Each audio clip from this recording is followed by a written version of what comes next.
Muy buenos días y gracias por asistir a este evento. Queremos darle la más cordial bienvenida al Simposio Internacional, la Transformación de la Economía China, 4 décadas de reformas e internacionalización y que viene después, organizado por el Centro de Estudios sobre China y Asia-Pacífico de la Universidad del Pacífico, conjuntamente con la School of Economics y el China Center for Economic Studies de Fudan University.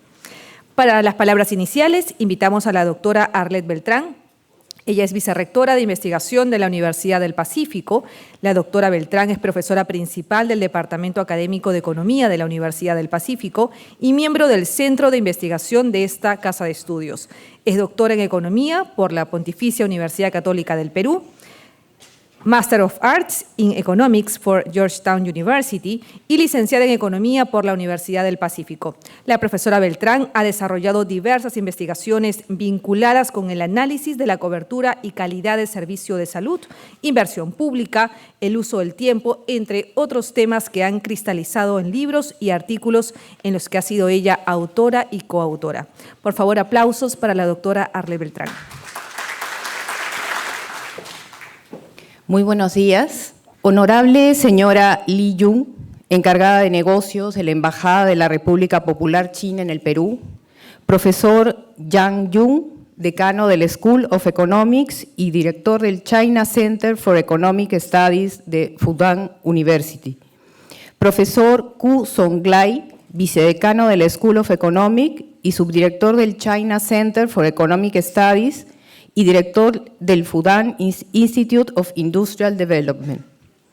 Señores funcionarios de gobierno, señores presidentes y miembros de gremios empresariales, señores embajadores y miembros del cuerpo diplomático, señores profesores. Doctores Gustavo Yamada y Pablo Lavado, que conforman el panel de comentaristas de este evento. Doctora Rosario Santagadea, directora del Centro de Estudios sobre China y Asia-Pacífico de nuestra universidad y organizadora de este simposio conjuntamente con Fudan University.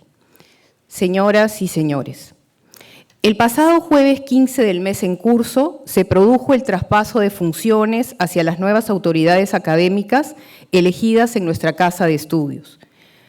Con el liderazgo del doctor Felipe Portocarrero como rector y acompañada de mi colega, la doctora Marta Chávez, como vicerrectora académica, me corresponde a mí en particular desempeñar el cargo de vicerrectora de investigación, sucediendo en esa función a la doctora Cintia Sambo. Y coincide que el primer evento público que me toca inaugurar en la Universidad del Pacífico es justamente este simposio internacional sobre la transformación de la economía china luego de 40 años de reformas e internacionalización. ¿Y qué viene después? Abordamos entonces una amplia temática y hemos puesto esta tarea sobre los hombros de nuestro invitado principal, el profesor Yang Yun, destacado economista chino procedente de Fudan University, considerada como una de las 3 mejores universidades de China. Queremos agradecer muy especialmente al profesor Yang por haber aceptado nuestra invitación. La doctora Santagadea fue a Shanghái a invitarlo personalmente en el marco de las misiones académicas anuales a China que ella realiza como directora de nuestro Centro de Estudios sobre China y Asia-Pacífico.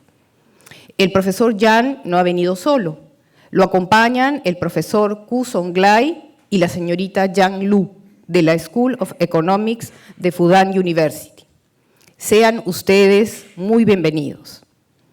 Entendemos además que es la primera vez que vienen al Perú e incluso a América del Sur. De allí que haremos todo lo posible porque esta primera visita no sea la última, sino más bien el comienzo de una fructífera relación de colaboración académica entre nuestras 2 instituciones. Nuestro Centro de Estudios sobre China y Asia-Pacífico nació en el año 2013, es decir, apenas hace 6 años, pero su labor está siendo muy activa. En la región latinoamericana es uno de los pocos centros dedicados específicamente al estudio de China y sus relaciones con América Latina. En el Perú constituye una iniciativa pionera en esta dirección. Buscamos generar conocimiento con visión estratégica y perspectiva de largo plazo sobre China y Asia-Pacífico, en temas diversos como desarrollo económico, mercados y relaciones económicas internacionales, en comercio, inversión y cooperación. Por ello, promovemos un trabajo conjunto con expertos de instituciones académicas de prestigio de China y otras economías asiáticas. Este objetivo se realiza a través de investigaciones conjuntas, organización de conferencias, seminarios y talleres, promoción de intercambio académico entre investigadores y profesores, y sobre esta base el desarrollo de actividades de formación especializada en estos temas. En junio pasado se ha constituido el Consejo Consultivo Local de este centro, compuesto por distinguidos expertos del ámbito empresarial, diplomático y académico. Varios de ellos se encuentran presentes el día de hoy y nos honran con su visita. Se ha formado también un Consejo Consultivo Internacional compuesto por 3 prestigiosos expertos chinos, uno de ellos justamente el profesor Yang. De esta forma, el centro está avanzando significativamente en el propósito de ser reconocido como un referente en el estudio de China y Asia-Pacífico en el Perú y se ha dotado de órganos de asesoramiento como los consejos consultivos. Nuestro objetivo del día de hoy no es examinar la evolución e impacto del comercio, la inversión y la cooperación de China con América Latina o con el Perú en particular. El 31 de mayo del presente año analizamos ya estas tendencias en la conferencia internacional que llevamos a cabo sobre la iniciativa china de la Franja y la Ruta, Belt and Road, y sus implicaciones para el Perú conjuntamente con la School of Economics and Management de Tsinghua University, otra de las mejores universidades de China. En esta ocasión buscamos más bien entender las bases del desarrollo económico en China, los cambios estructurales que se ha producido en su economía, las tendencias y perspectivas de su crecimiento económico, las características de su desarrollo industrial y los instrumentos implementados para ello, entre otros importantes aspectos. En tal sentido, se trata de entender mejor cómo funciona la economía china y qué tan cerca está de convertirse en la primera economía del mundo en el siglo XXI. Ese rol de las exposiciones de base que hemos pedido realizar a nuestros colegas de China. Plantearse estas interrogantes no obedece a una curiosidad estrictamente académica. Nuestra perspectiva es aportar elementos para el diseño de políticas públicas y estrategias de internacionalización de nuestra economía y nuestras empresas sobre la base de un mejor conocimiento de China y sus tendencias futuras. Buscamos también identificar oportunidades que se abren para otras economías emergentes como el Perú, con base en los cambios que se producen en la importante economía china. Luego de las exposiciones de nuestros invitados, mis colegas, los doctores Gustavo Yamada y Pablo Lavado, tendrán la difícil tarea de hacer la conexión con nuestra realidad peruana. ¿Cómo se compara el Perú con esta transformación china? ¿Qué lecciones aprendidas podemos sacar de esta experiencia? ¿Cómo se compara nuestra agenda de productividad y competitividad con la de China? Y con respecto a lo que se viene después, ¿cómo aprovecharlo? Son preguntas claves y esperamos que el panel nos ayude a responder estas inquietudes.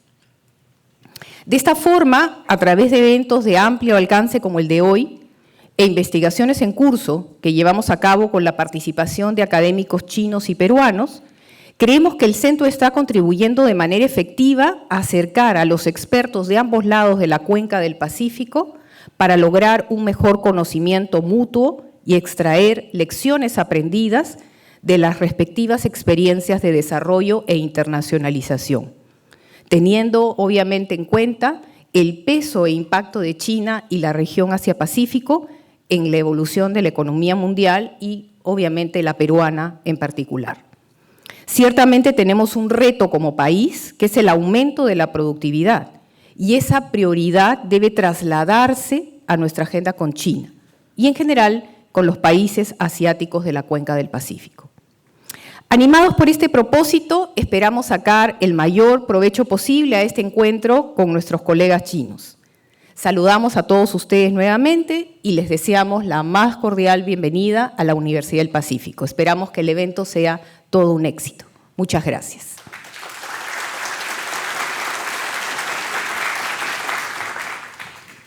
Agradecemos a la profesora Beltrán por sus palabras. Ahora invitamos a la honorable señora Li Yun, encargada de negocios ad interim de la Embajada de la República Popular China en el Perú. La señora Li tiene una amplia experiencia diplomática de más de 20 años. Ha trabajado en las embajadas de la República Popular China en España, Suecia, Noruega y Venezuela, así como en el Ministerio de Asuntos Exteriores de China, Dirección de Europa, llegando a ser directora de la Subdirección de Europa del Sur. Démosle la más cordial bienvenida con unos aplausos, por favor.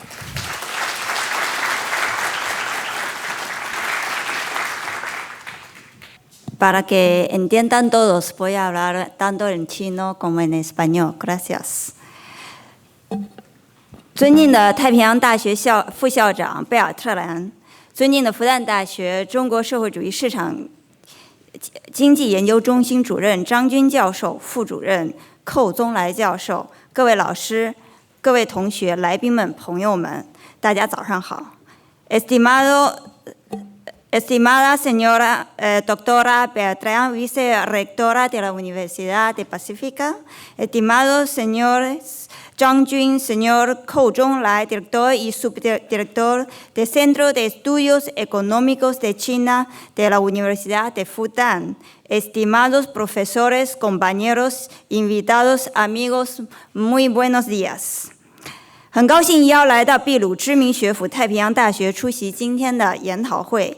太平洋大学建校57年来，培养了大批金融、经济专业人才，为秘鲁国家发展贡献了力量。这所大学在中国和中国也很有缘分。 设立的中国和亚太研究中心同多所中国著名高等学府开展了交流与合作，成为秘鲁民众了解中国的一个重要窗口。今天的研讨会邀请到了中国复旦大学的张军和寇宗来两位著名教授，他们长期从事经济领域研究，学术成果丰硕。相信他们的演讲将会帮助大家进一步深入了解中国经济发展的历史和未来面临的机遇。 Me es un gran placer ser invitada al seminario de hoy en la Universidad del Pacífico, una universidad prestigiosa de Perú.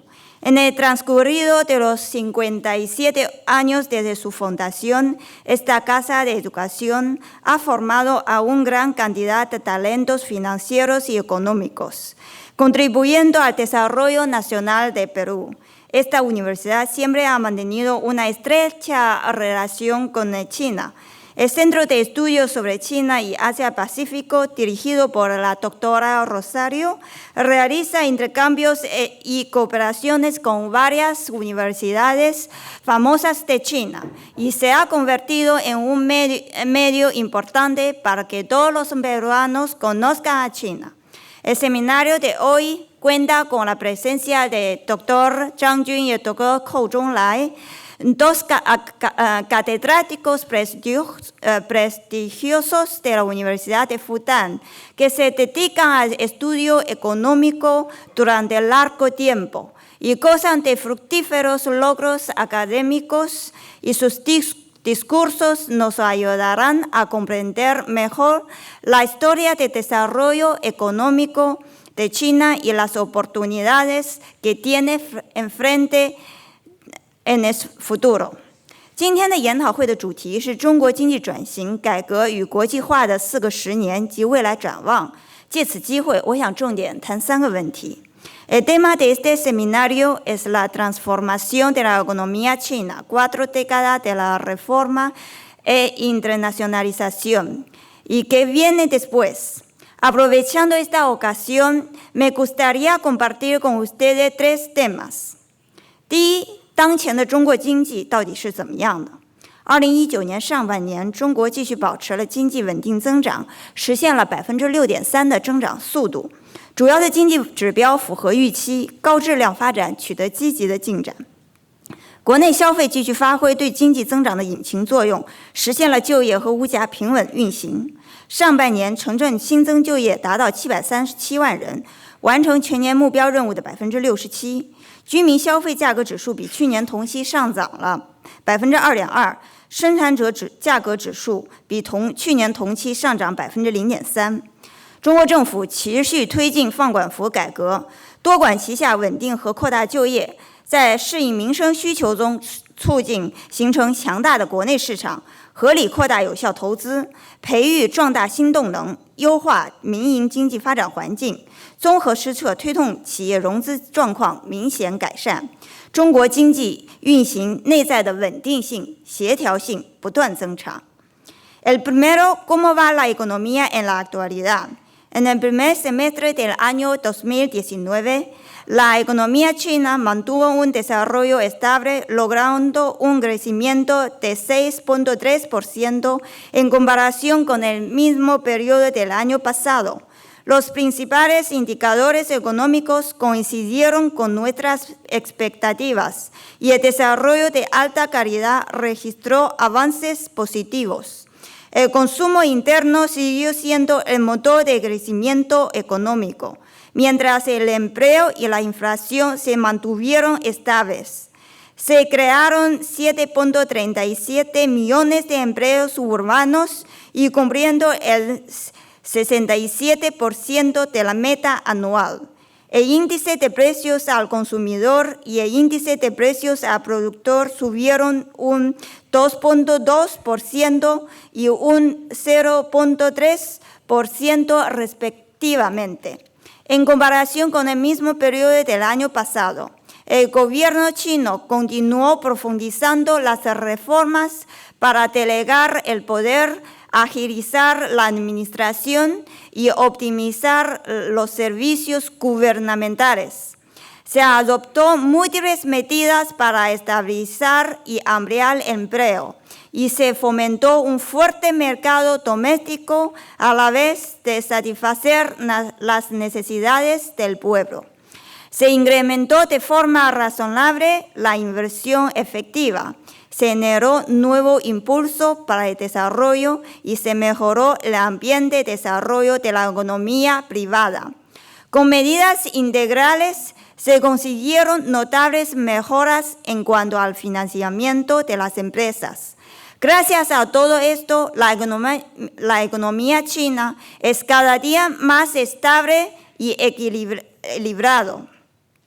同时，我们也清醒地看到，当前全球经济复苏乏力，中国经济增长也面临着各种风险和挑战。但是我想告诉大家的是，从当前看，我们要全面客观看待正常的经济波动和风险挑战。从长远看，稳中向好、长期向好是中国经济没有改变也不会改变的大趋势。中国经济平稳、健康、可持续发展，具备充足的支撑条件。中国有14亿人口、9亿劳动力、1.7亿受过高等教育和拥有技能的人才资源，全球最大的中等收入群体，1亿多的市场主体，有集中力量办大事的政治优势，有改革开放以来持续高速发展积累的雄厚物质技术基础，有巨大的发展韧性和潜力回旋余地，有丰富的宏观调控经验和充足的政策空间。我们完全有条件、有能力、有信心应对各种风险挑战。Al mismo tiempo, debemos ser conscientes de que actualmente la recuperación económica mundial carece de velocidad e impulso, y el crecimiento de la economía china también afronta múltiples riesgos y desafíos. Sin embargo, quisiera destacar que debemos evaluar integral y objetivamente las normales fluctuaciones económicas y riesgos y retos registradas en la actualidad. La tendencia general de la economía hacia la mejora a largo plazo sobre la base de la estabilidad no se ha alterado ni se alterará en el futuro. El desarrollo estable, sano, sostenible de la economía china goza de sustentos más suficientes. Casi 1.400 millones de habitantes, 900 millones de manos de obra, 170 millones de talentos altamente educados y cualificados. el mayor grupo de renta media a nivel global y más de 100 millones de actores de mercado, a lo largo que suma la ventaja política de concentrar fuerzas en las tareas trascendentales, la sólida base material y tecnológica acumulada con el desarrollo continuo y de alta velocidad durante los 40 años de la reforma y apertura, la gran resiliencia potencial y margen de maniobras de desarrollo, todo ello nos han llenado de condiciones, capacidades y confianza para hacer frente a diversos tipos de riesgos y desafíos. 第二个问题，想讲一讲大家都很关注的中美贸易摩擦。中美贸易磋商进程一再受挫，责任不在中方，主要原因还是美方不断出尔反尔，始终没有放弃采取贸易霸凌行径。6月底，中美两国元首在大阪就中美经贸问题达成了共识，双方同意在平等和相互尊重的基础上重启贸易磋商。美方表示不再对中国出口产品加征新的关税，两国经贸团队将就具体问题进行讨论。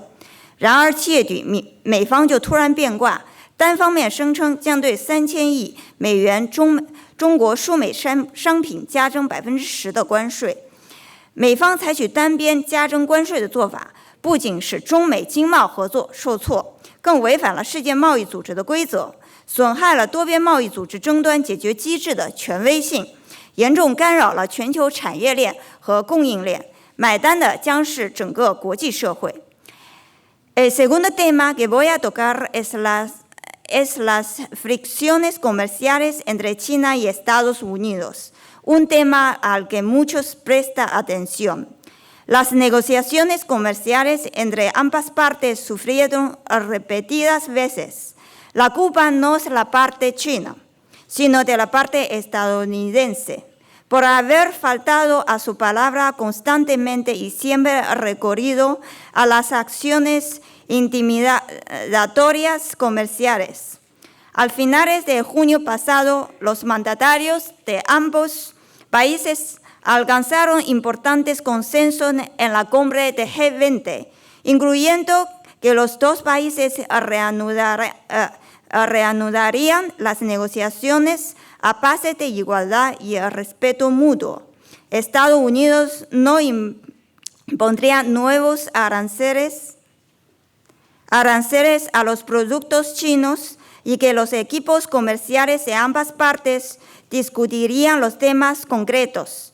No obstante, tan solo un mes después, Estados Unidos rompió sus compromisos con un anuncio unilateral y aplicar un arancel de 10% a los productos chinos por un valor de $300 mil millones. Dicha acción no solo frustró la cooperación económica y comercial entre China y Estados Unidos, sino que también violó las normas de la Organización Mundial de Comercio y deterioró la autoridad del mecanismo de solución de controversias de las organizaciones comerciales y multilaterales, y perturbó gravemente las cadenas de industria y de suministro globales, cuyo costo será pagado por toda la comunidad internacional. Siempre sostenemos que las negociaciones deben realizarse con sinceridad, principios, credibilidad y reglas, a base de igualdad y respeto mutuo, que conduce a beneficios recíprocos y ganancia compartida. Hasta la fecha, China y Estados Unidos han realizado 12 rondas de negociaciones comerciales y todas las veces ocurridos durante este proceso se debieron a la ruptura de los consensos y compromisos y la falta de honestidad de la parte estadounidense. Si la parte estadounidense intenta aplicar a la parte china, hacer concesiones a través de presión extrema, intimidación y chantajes, se equivocará completamente en sus cálculos. China no concederá ninguna pulgada en los principios fundamentales concernientes a la soberanía y los intereses núcleo. China y Estados Unidos son las dos economías más grandes del mundo. La cooperación les genera beneficio para ambos, mientras la pelea les trae perjuicios. La relación entre los dos países también decide en gran medida la tendencia de la economía mundial. La parte china mantendrá abierta su puerta a las negociaciones y espera que la parte estadounidense avance hacia la misma dirección para encontrar una salida adecuada a las diferencias y también inyectar energía positiva a la economía mundial. En tercer lugar, quisiera hablar de la cooperación práctica entre China y el Perú. Ante todo, la economía china y del mundo está entrelazadas y estrechamente conectadas. La determinación de China para ampliar su apertura no vacilará ni se detendrá.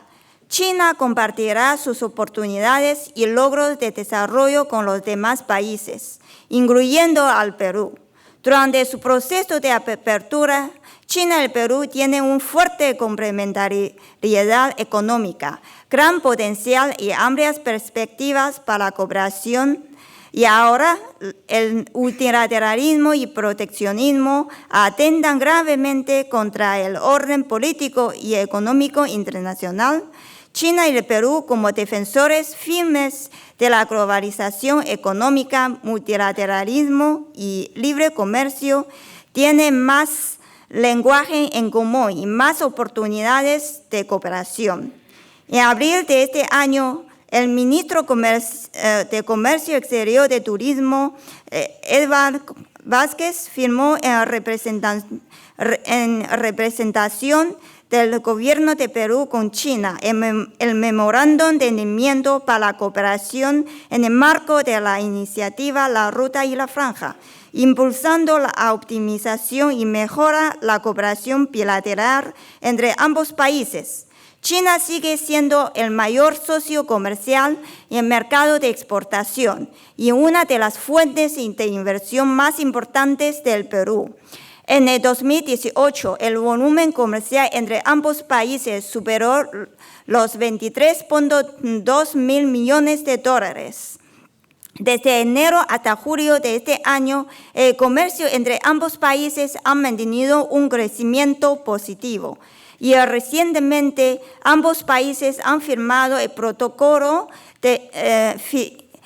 fitosanitario para ingreso de quinoa de Perú a China. Además, se espera que las negociaciones para la optimización del Tratado de Libre Comercio entre los dos países culminaron este año. Actualmente hay más de 170 empresas chinas en el Perú que suman inversiones de más de 20 mil millones de dólares. Últimamente, la cooperación entre China y Perú ha obtenido muchos nuevos resultados. Ha generado buenas noticias constantemente. Se firmó el convenio para la construcción del puerto de Shanghái, que permitirá al Perú que se convierta en el hub regional naviero y logístico. La empresa china también ganó la licitación de proyecto de banda ancha en 4 regiones y se entregó oficialmente el Centro de Operación de Emergencia Nacional, obra construida con la asistencia china, que jugará el papel grave para mejorar la capacidad de prevención y mitigación de desastres de Perú y en garantizar la seguridad de los peruanos. Estimados compañeros, los tiempos son adelantadores y es el momento justo para profundización de la cooperación. Ustedes son el futuro del país de las relaciones entre China y el Perú. Espero que ustedes, con conocimientos abundantes y visiones más abiertas, se incorporen al mundo y comprendan mejor a China. Para finalizar, hago votos por el pleno éxito de este seminario y les deseo mucho éxito a la Universidad del Pacífico, así como buena ventura a todos los presentes. Muchas gracias.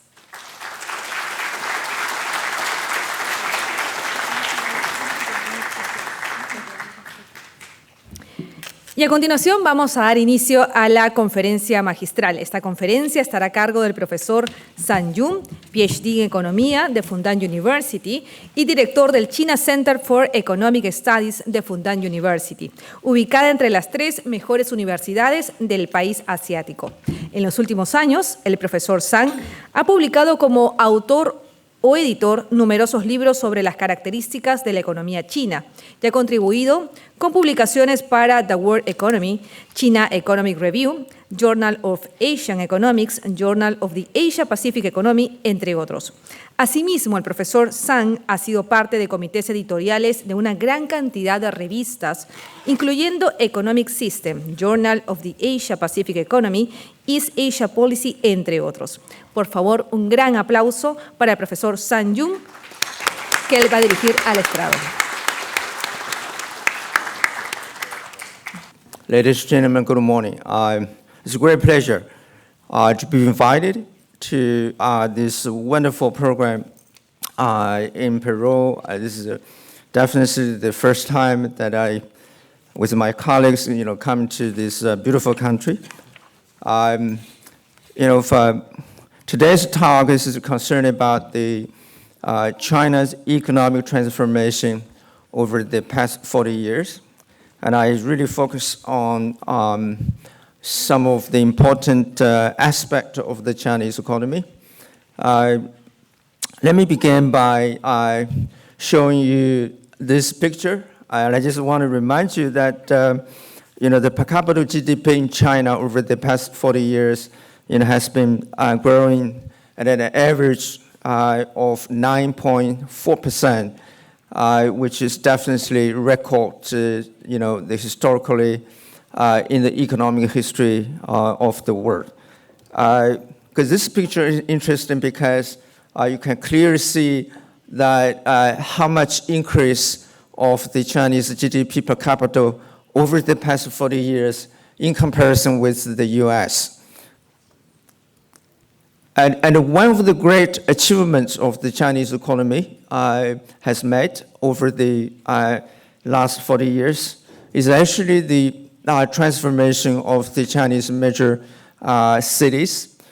Here I show you the skylines of the 4 Chinese great cities, including Shanghai, Beijing, Guangzhou, and Hong Kong.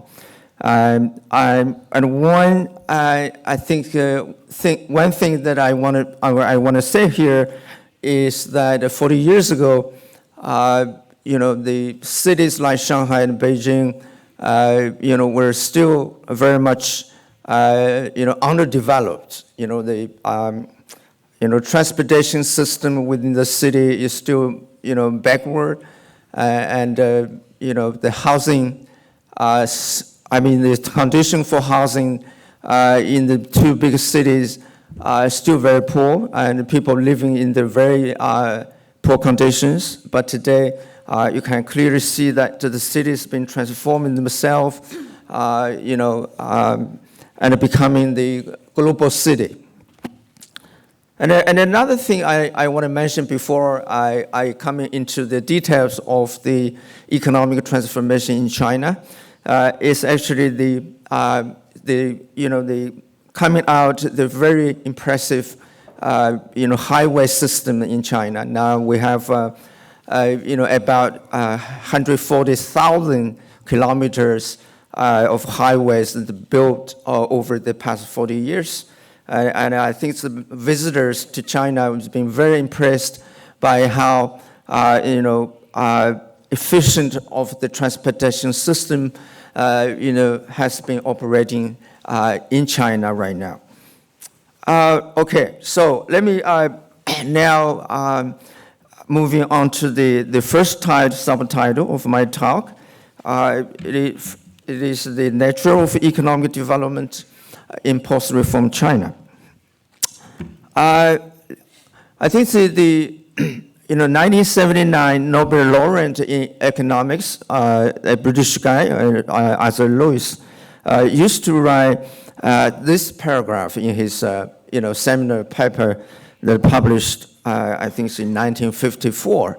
And he said the central problem in the theory of economic development is to understand the process by which a community, who was previously saving and investing only 4 or 5% of its national income or less, convert itself into the economy where the voluntary saving is running about 12 to 15% of the national income or even more.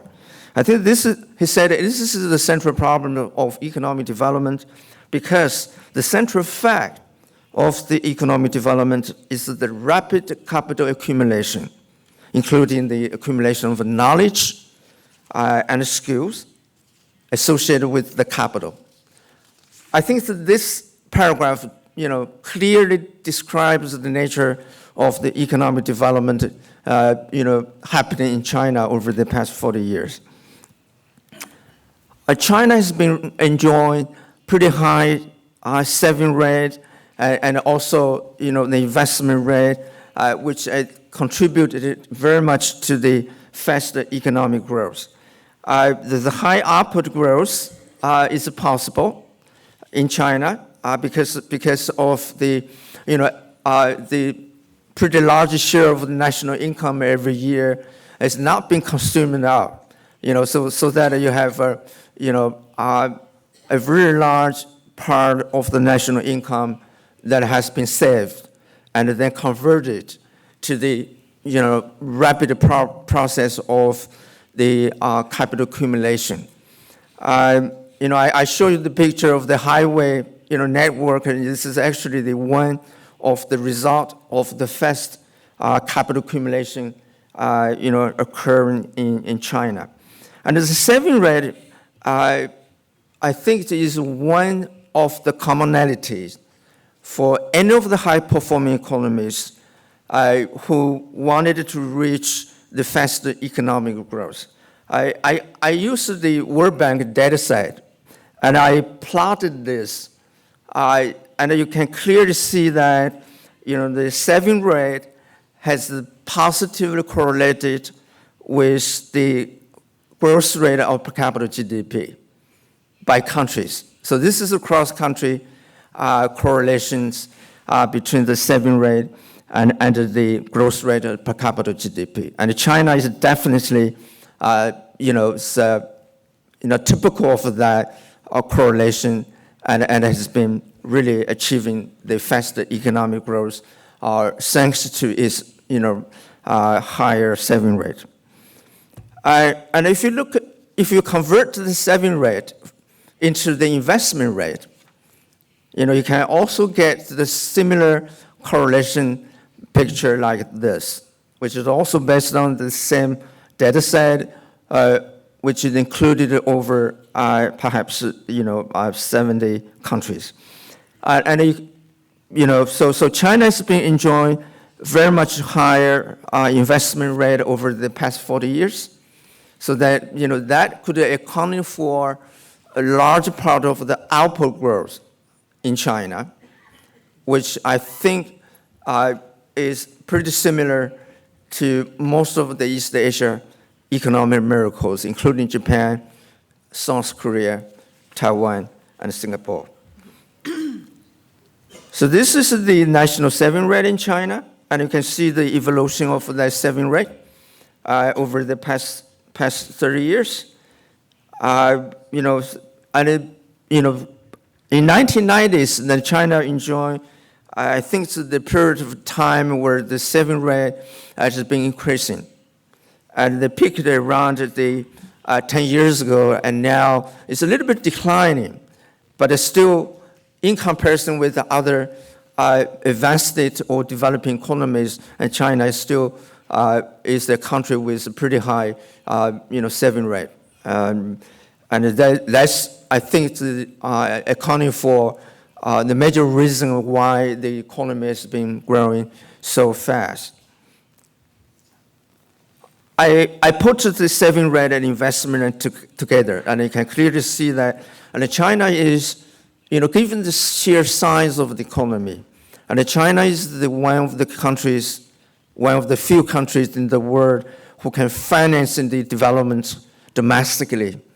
It's not borrowing from abroad. It's not like the countries in Latin Americans back in the 1970s where, they borrowed too much from the U.S. But here in China, is a domestically financing country, so that the faster growth of the output has been, financially supported by the, domestic savers. And again, I think this is China did, for sure, this similar process of economic development described by Arthur Lewis, because China now enjoys a pretty rising share of voluntary saving. I think so back in the 1970s or the 60s, China is still, at that time, is still enjoying the pretty high saving, but the save is not really voluntary. It's forced by the government. For any of the centrally planned economy, the government control pretty high share of the income every year, and they want to support the rapid industrialization, at that time. But I think so the great difference is, after economic reform in 1980s, China now turning itself into the country with the rising share of voluntary saving, because the savings is not requested and forced by the government. It is actually determined by the household and the corporate sector themselves for the longer lasting consumption, or for longer lasting of the performance of the corporate sector. So the rising voluntary saving, is very much, I think, essential to the long-term economic development. And if you look at what happened in Singapore right now, Singapore and South Korea, they still enjoy pretty high saving rate nationally. Even, the per capita income has been, rising to something like that of the U.S. So it's a very rich country right now, Singapore and South Korea. But still, they enjoy, pretty high voluntary saving.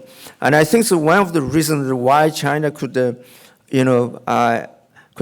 the rising share of the voluntary saving is very much due to the rising labor productivity growth over the past 40 years.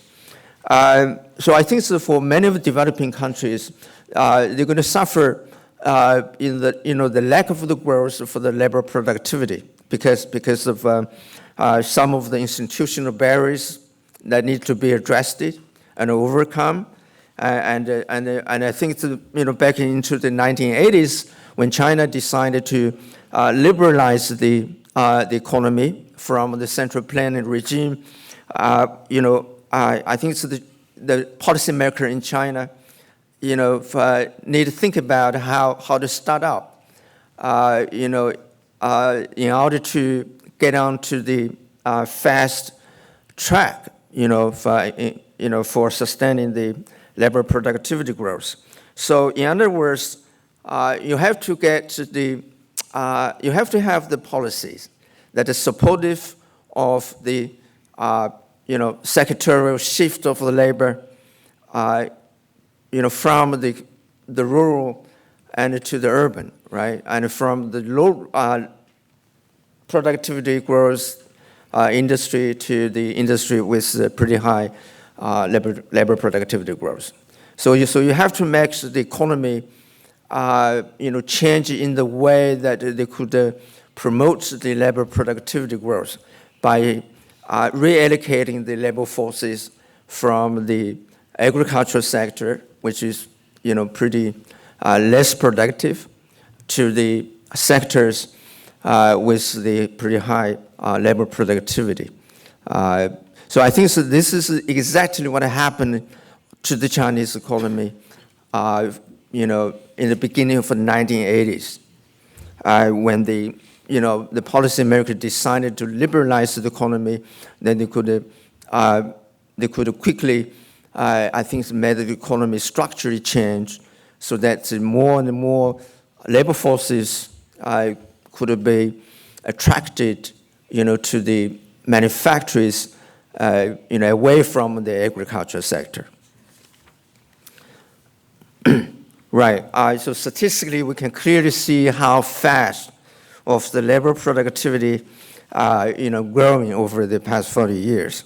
And if you look at the blue curve, which represents the labor productivity growth of the total for the whole economy, and the red one, the red curve represents the labor productivity growth of the manufacturers.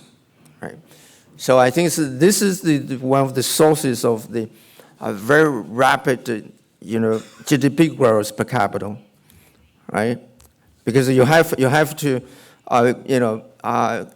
keep the economy going because of the improvement of labor productivity. I think the vice president of the university just mentioned that the Peru economy also facing the problem for how to maintain, the rapid labor productivity growth. I think that this is a common, challenges facing, so many countries in the world that, we have to get the way out of the, sluggish growth of the labor productivity growth. And second subtitle is about structural change of the Chinese economy, so that we can clearly understand where the productivity growth comes from. Strategically, I think you probably agree that for the country like China, you have to get at some point to start off or kick off the process of the structural change of the economy. And in terms of the policy, you have to let the tradable sector move first and try to connect with the global supply chain. I think so for many countries who lacking the growth, perhaps would find themselves in the difficult condition connecting with the global supply chain.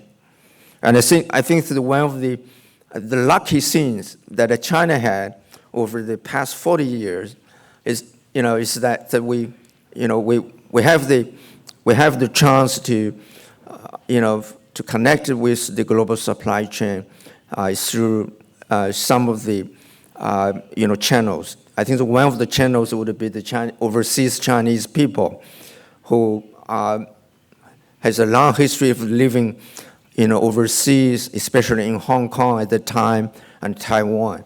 So when we decided to open the economy and in the early in the end of the 1970s, the most productive investment at that time was actually coming from the overseas Chinese. And they brought back the capital, the technology, and also the marketing skills, to mainland China. And they set up the manufacturing, they set up the manufacturing in the coastline of China, especially in the southern part of China, connecting to Hong Kong and Taiwan. So I think let the tradable sector move first. It's strategically a right policy to kick off the process of the structural change of the economy, right?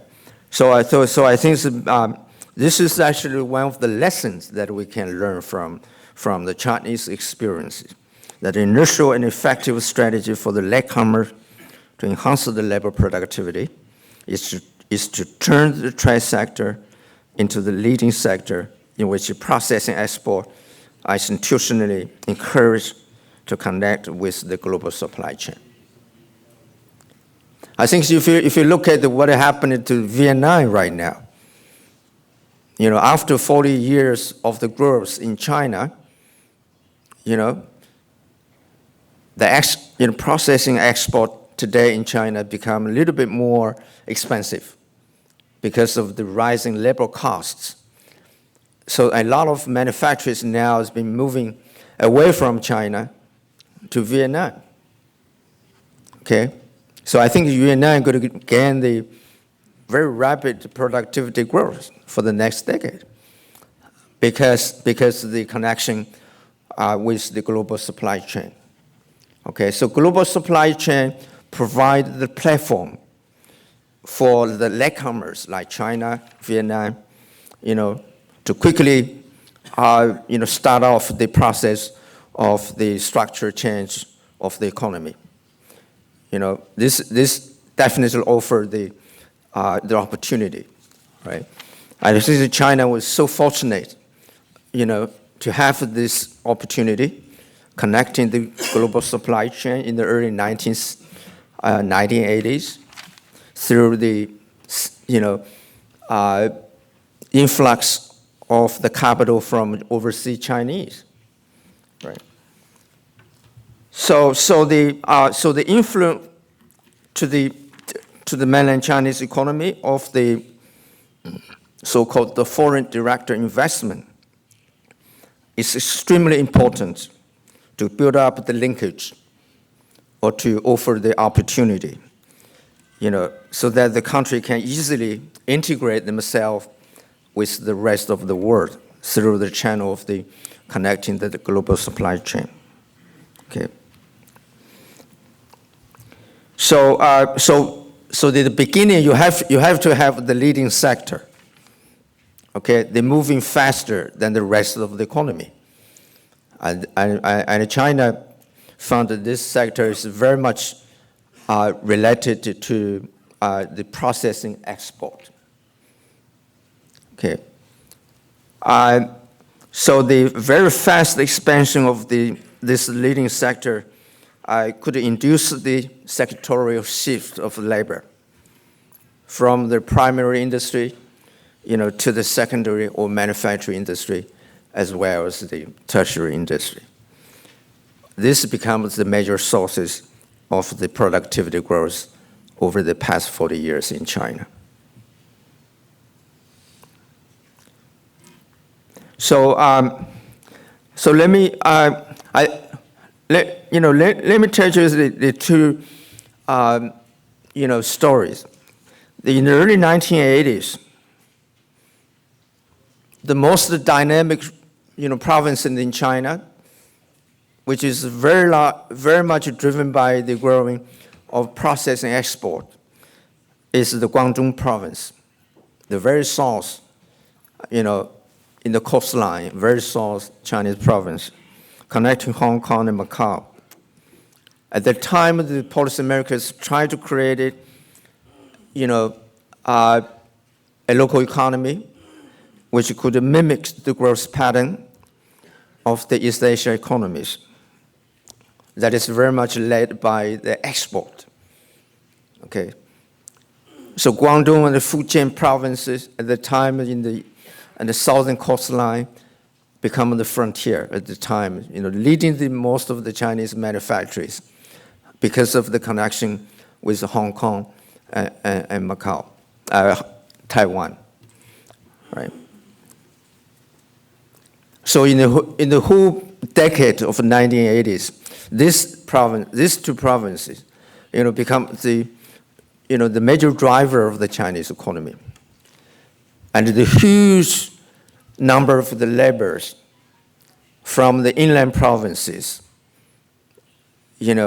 moving very fast to this destination because they want to get a job, in these two provinces with the great expectation of the rising wage rate, the wage payment, because of the labor productivity is pretty high. Okay, so they can make more money. And another story is about Shanghai, which is about 10 years later, in 1990s. And Shanghai is ahead of dragon at the time, we said, because the dragon is the Yangtze River, crossing China horizontally. So Shanghai is the gateway of the river. So the time when the Chinese government decided to open the Shanghai and the Yangtze River Delta, and it was creating the, I would say, the destination for more foreign direct investment coming to China, especially from Japan, from South Korea, from the US. So I think that could quickly integrate the Chinese manufacturing sector with the global supply chain. And today, in the one county, the small city of Jiangsu province next to Shanghai,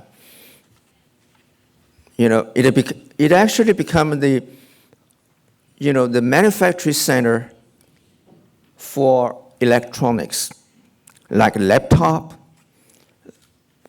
like the smartphone, This is typically the, I would say the Chinese case where the manufacturing is greatly, enhanced by the foreign direct investment. The county I just mentioned is called Kunshan, it is very close to Shanghai. It's a part of the Jiangsu provinces. Now it produces about 70% of the global supply of laptop. So it's a very, very important, manufacturing center. So if we always made a joke that if the traffic jam, between this small county and Shanghai is getting worse, that could, influence the global supply price of the laptop, But this is only one of the thousands of the manufacturing center or industrial clusters across in China, and not to mention the places that are almost nothing 40 years ago, but today become the global manufacturing center, of the electronics. That is the great city next to Hong Kong. The name of the city is Shenzhen. This is definitely the miracle city created over the last 40 years. That is the hope that you're going to replace the Silicon Valley in San Francisco for the next 20 years. So look at the mobility of the labor forces in China. Where they're going. You can clearly see that most of the population, the labor forces migrate very quickly to the south, something we call the Pearl River Delta, centered by Guangdong provinces, where Shenzhen is actually one of the great cities in Guangdong province. And then the Yangtze River Delta, headed by Shanghai. So I think this process of the migration, symbolize, the very interesting process of the industrialization in China, and also represents the great process of the structure change of the economy over the past 40 years. And if you look at the geographic distribution of the international trade in China, and you can see horizontally, this is 31, columns represented, the ratio of the export to GDP, across the 31 provinces. So you can clearly see the pattern, the geographic pattern of the trade sector distributing across Chinese provinces. The export to GDP ratio, in each of the provinces could tell you the story, what is the major destination of the foreign direct investment, and which provinces, does more in the, processing export. And most of the provinces that you can see in the left-hand side are the coastline provinces. So when China decided to open up the economy, and most of the resources, including the labor force, are being reallocated from the inland provinces and to the coastline provinces. Because 40 years ago, when China was in a centrally planned regime, I think the government at that time, did the opposite. They tried to, mobilize the resources, including the people, including the labor force, from the east coastline and to the hinterland provinces, the inland provinces. So I think that this violated the general principle of the comparative advantage of the east provinces. So if you liberalize the economy and you let the market decide where the resources should be, coming to, I think that most of the resources, including the labor, would like to go where the productivity growth is much faster, right? So when the coastline provinces become the industrial sector, become the industrial hub, through the channel of the connecting to the global supply chain, they created so many jobs so that people would like to, to move to these provinces where they can get a job with the high pay. So in the left-hand side, most of the provinces that has been enjoying, much higher share of the export as a percentage of GDP, the local GDP, are the provinces in the east coastline.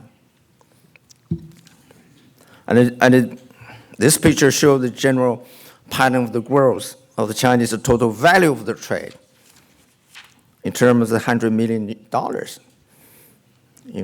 And China, in the peak years, the China created the total value of the trade, as the 70% of the Chinese GDP, very, very high. Right. So you got export to GDP ratio. You got the trade to GDP ratio, which combines the export and the import respectively. So export sector grows much faster than the GDP. Right. And the processing export grow even faster than the total export. Right. So China become the manufacturing center globally, so that the processing export, using the incoming components and part, being processed locally, by Chinese laborers, that has been the driver, of the great economic change in China, especially in 1980 and the 1990s. And the foreign capital, coming to China and made a great contribution to the expansion of the export sector. And the share of China's export related to the foreign investment, pretty high in comparison with other high-performing economies, right? So China, quickly became the center of the global production network, right? So we have for the components, intermediate goods, coming from the Japan, South Korea, Taiwan, Australia, and then we, manufacture locally. And since we're stuck in the global supply chain, so it's been easily get to the global market. Right. So then we got the structural change of the economy. If you break down the Chinese GDP, and you find that the manufacturing and the tertiary industry, represented the large part of the contributing factor, to the Chinese GDP. And at the same time, you see that as the blue curve represented, the agriculture sector has a declining share in the Chinese GDP. So I think that give you an impression that over the past 40 years, since the resources, including the labor, been moving faster from the agricultural sector and to the manufacturing and the services sector, and the Chinese economy enjoying very fast growth of in productivity, the labor productivity. So the income, for the Chinese people has been rising very rapidly. If you look at the employment, structure, composition of the employment, you see the same pattern of the structure change of the economy, right? And most people get a job in manufacturers and a service. And people decided to move away from the agriculture sector. So today we still have, about 1/5 of Chinese labor force, stuck in the agriculture sector. But the agriculture sector only contributed about less than 10% of Chinese income, Chinese GDP, right? So still there is potential in the agriculture sector that we could move, even more people from agriculture sector and go into the manufacturing and the service, so that the income can be increased. Finally, you find the composition of the population. I think it's the fast growth of labor productivity and the rapid process of industrialization in China over the past 40 years also made a contribution, to the rising share of population urbanizing themselves. So we have a very, very rapid process of urbanization during the same period of time. 40 years ago, around 70% or even higher of Chinese people live in the countryside. And today, over 60% of Chinese population live in the urban. Okay, so urbanization process also been, rising as a result of the industrialization process. So, we always say where over the past 40 years, over 700 million people, okay, and going out of the poverty. Largely because of this urbanization process. Okay. And also, I think the undue dependence of the foreign direct investment in China in the creation of the export, I received the criticism from my economists. But I think that despite the low value added, the short-term allocative impact of this export-oriented FDI for China have usually been positive, I think, because such foreign direct investment has created millions of jobs, for the surplus labor in China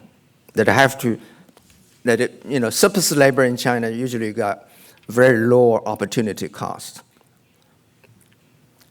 But the long-term effect, I think, also positive.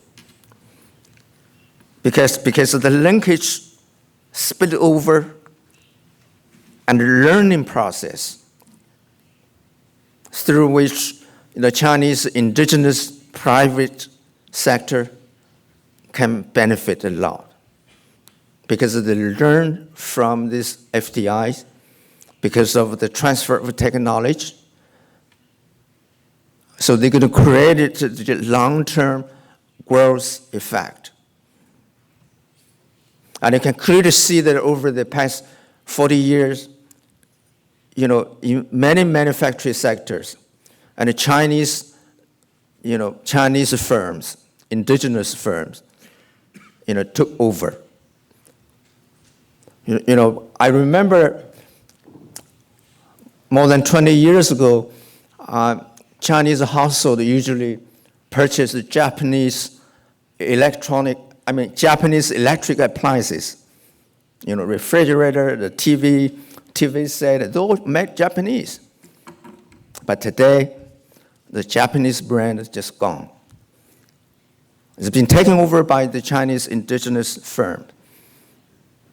And this upgrading process is possible because of the long-term learning process created by the FDI. Because Chinese firms can learn very quickly from the foreign companies operating in China. Okay, so let me then move on to the third subtitle, which I think I should say a little bit about the reform and the policy framework supporting the great transformation of Chinese economy.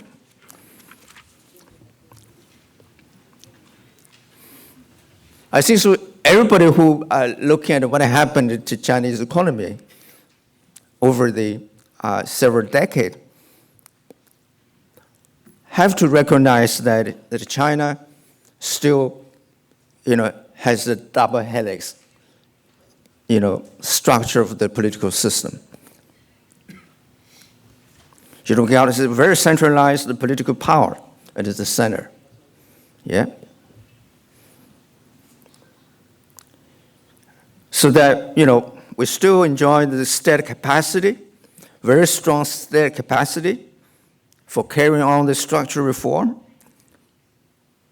and a strong state capacity for policy execution,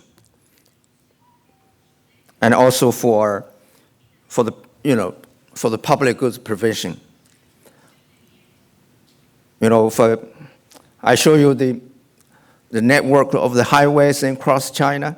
This is largely the result of the state capacity, because the government has the ability to mobilize the resources, and put it into the infrastructure. And the infrastructure has been moving, faster than the other sectors in China, because infrastructure created the externalities. They have great spillover effect to the rest of the economy. And we have a decentralized fiscal system from the central. So the local government, provincial city government enjoy great autonomy financially. So we have a centralized political power. And the state capacity is strong, but we also have very decentralized, fiscal system. So the local government has been very active, pursuing the local economic development and creating the horizontal competition among the local government. So I think that is the institutional foundation for the economic transformation in China. So this is the double helix structure of the system. In terms of the macro policies, and we have, for a long time, we have enjoyed the fixed exchange rate and pegging the US dollar, and we have a controlled interest rate and a credit policy. And then we have a current account liberalization in the middle 1990s, but we still make the capital control unchanged.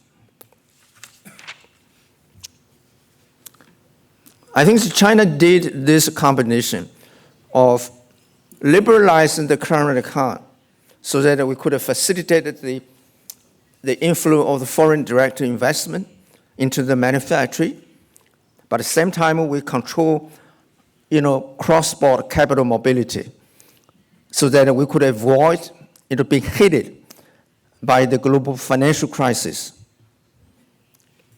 And we created the circle, between China and the U.S. We created the policy framework that has been very much, I would say, anchoring with the U.S. so that we could enjoy the fixed exchange rate. We could have free market access to the U.S. economy. At the same time, we created a surplus with the U.S. and we purchased the U.S. Treasury bill to financing the U.S. purchases of Chinese manufacturing goods, right? But today, this fixed framework has been broken down because of the U.S.-China trade war, right? So I think the interdependence between U.S. and China right now could be gone, and China need to recalibrate, their macro parameters, including exchange rate and including interest rate, to facilitate the, moving onto another equilibrium of the macroeconomy in China without substantially relying on the American policies. And one of the examples is the exchange rate. If you look at the exchange rate between USD and the Chinese currency, and you find that China enjoying very much the fixed exchange rate. Before renminbi, the Chinese currency was depreciated. But I think it's because of the intensifying the friction with the US, and China had to appreciate the currency, around the year for the 2005. And then, I think they created some of the turmoil in the Chinese economy, which is now very good. But I think today, if China and the US decoupling, and China has great, autonomy in making their own monetary policy to support the growth. So the Chinese currency I think it's most likely to depreciate it as a decoupling with the US, which is good for the Chinese economy. Anyway, I don't have more time to elaborate, but I think the economy right now facing the slowing down and the challenges from within China and from the external China. So finally, I'm going to moving very fast on this issue, the deceleration of the growth of the Chinese economy and the growth potential for China in the coming decade. So now China facing the declining growth. I think this is there is quite natural to have deceleration of the growth because because you have enjoyed the fast growth over 40 years, and and labor costs has been rising very quickly as a result of the economic development. So the long-term trend of the growth must be slowing, right? And the demographic transition in China has been very dramatic. Okay, so China has been quickly moving onto the aging society, especially in the metropolitan city like Shanghai. We have we have, I think we have had something like negative population growth. And a couple of years ago, the Chinese government, decided to give up the one-child policy, to try to accommodate this transition. So not apart from the convergence effects, we have declined demographic dividends, and we have to, moving on to the new growth model. We have to generate more domestic demand to sustain the growth, rather than relying very much on the external market. So this is a transition onto the new growth model. So I think all of this could contribute to the long-term trend of the slowing growth in China. Okay, but we still have immediate reasons for the slowing growth. For instance, we accumulate a huge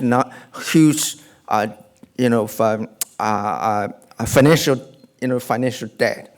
We have to deleverage the economy over the past 5 or 6 years. Then we have to, for instance, to cut interest rate, because globally, interest rate has been almost zero, but China still have a very positive, higher real interest rate, which is definitely going to not very good for the economy to recover.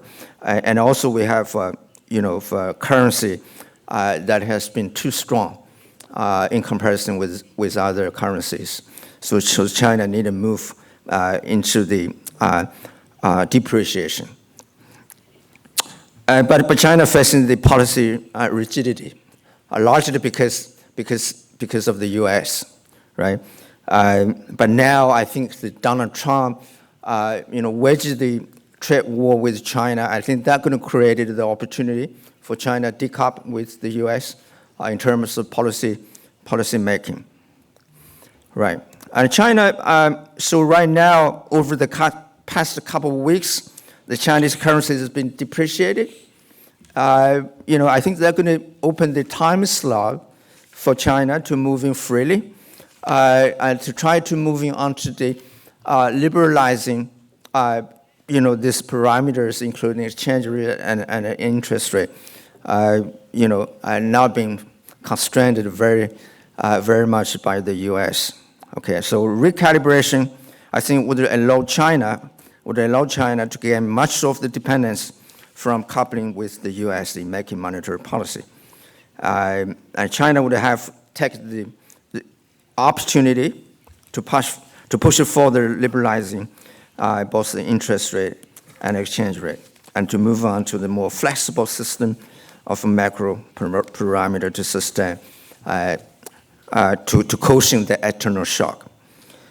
Okay, and China has great potential for growth for the next 2 decades, largely because we still have 20% of the populations living in the rural. So we have to get them out of the rural. So which means that we have to push further the urbanization process, and we have to build the closer regional integration domestically, right?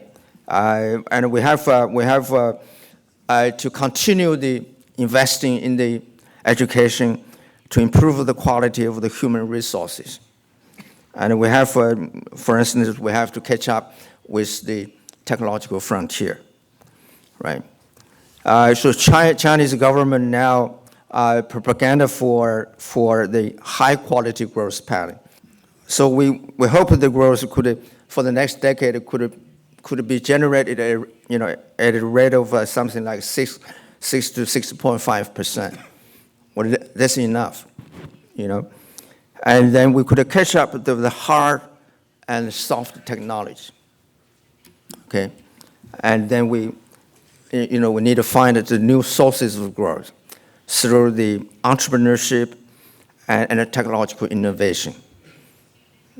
And China has been leading in the sectors of the internet economy, including the online payment, and sharing economy. This is all the new things created by the Chinese, the young people, the entrepreneur. So there is a package of policy came down over the past couple of years to support the expansion of this new economy. Because it saved the technology, it didn't create any pollution issue, but it could really, keep the economy growing, with the high quality.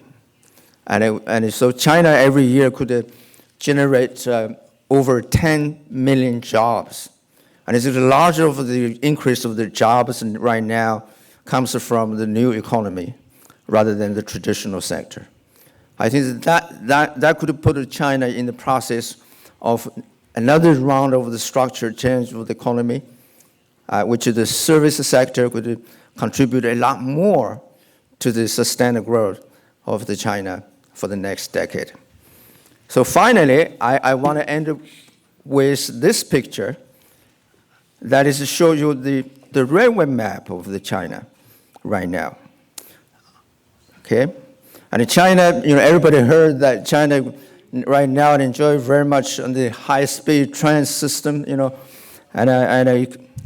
it's a very efficient system operating in China in terms of the transportation. And this is the color curve. The color curve in this map, show you the spreading network of the high-speed trains, which is, I think, right now, which is a total as over, 30,000 kilometers in total right now. And there is another 20,000 kilometers is under construction, right? So I think this is also, the driver of the Chinese economy for the next decade, because the high-speed train system created the huge, enormous spillover effect for the rest of the economy. This is high-speed trains. Thank you very much.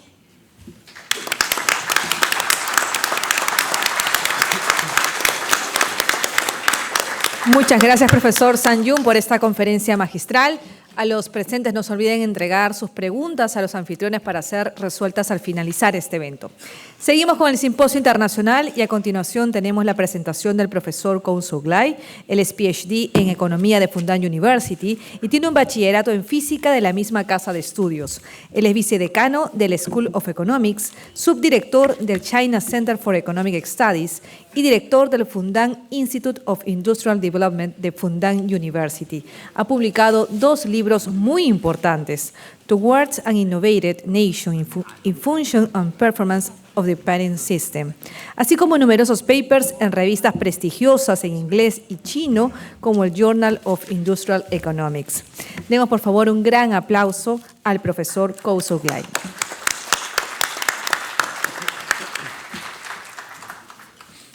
Good morning, everyone. It's a great honor for me to make a presentation of our work here. It's very fascinating to give this talk after a long journey, from China, Shanghai to Lima, and we have spent 30 hours from our country to here. And I think this is the first time for us to South America, and of course Peru and Lima. And I think this is very good. It will be a very good memory for us. And of course, I will thank Professor Rosario inviting us to make this presentation. And today, the topic of my presentation is industrial hubs in Sphinx, China. And this is mainly based on the joint work with Professor Zhang Jun and me, and also one chapter of a handbook on the industrial hubs that will be published in Oxford Press. And I wonder whether you are familiar with Sphinx, and this is, of course, a very famous riddle, and a lion body and a human head, and there is a riddle that one animal has 4 legs in the morning, and 2 in the noon, and 3 in during night, and of course, the answer is a man. And firstly, I think I should explain why I use this title, that is Sphinx of China. I want to start with a story. About 15 years ago, when East European Socialist Party, who had lost their political power, visited China, and also they went to Fudan. And when they went to Fudan, they were very, very interested in our center. That, Professor Zhang Yu is also the director of the center. The center's English name is China Center for Economic Studies, but many you may not know the Chinese meaning, but the Chinese literally translation of the Chinese name of our center is China Research Center for Socialist Market Economy, Fudan University. And so this is exactly why they are very interested, because they were highly puzzled by the question how Chinese people can combine socialist with market economy. Why? Because they are also from a former socialist economy, and but according to classic Marxist dogma, and economic base will determine political superstructure. And that is just like, this is a line, and the line body and the line head. And this will be consistent. But socialist market economy, just like a sphinx, line body, human head, not consistent with each other. And then this is why they're very curious, and they're also puzzled. And coincide with classical Marxist economy, the former socialist economy is the same, because they have a highly centralized economic base and also highly centralized superstructure. And also, United States, Western European countries all coincide with this theory. That is because they have a highly decentralized economic base and a there is a type here, democratic superstructure. So they are also coinciding with each other. But now we have a look at the Sphinx of China. It has a very highly decentralized economic base, but a highly centralized political superstructure. I think you have a idea about this according to Professor Zhang Jun's presentation. And so here there will be a metaphor. And also from one famous Chinese economist, and he said that during reform and opening up, Chinese economy just like a high jumper whose gesture is very awkward. But every time, it's very strange that he can set up a new record every time. So it's one thing that you can criticize that the gesture of that high jumper is awkward. But to explain why he can set a new record every time is another thing, maybe a more important thing. So this will be one topic of the core topic of our presentation. And now we can have a look at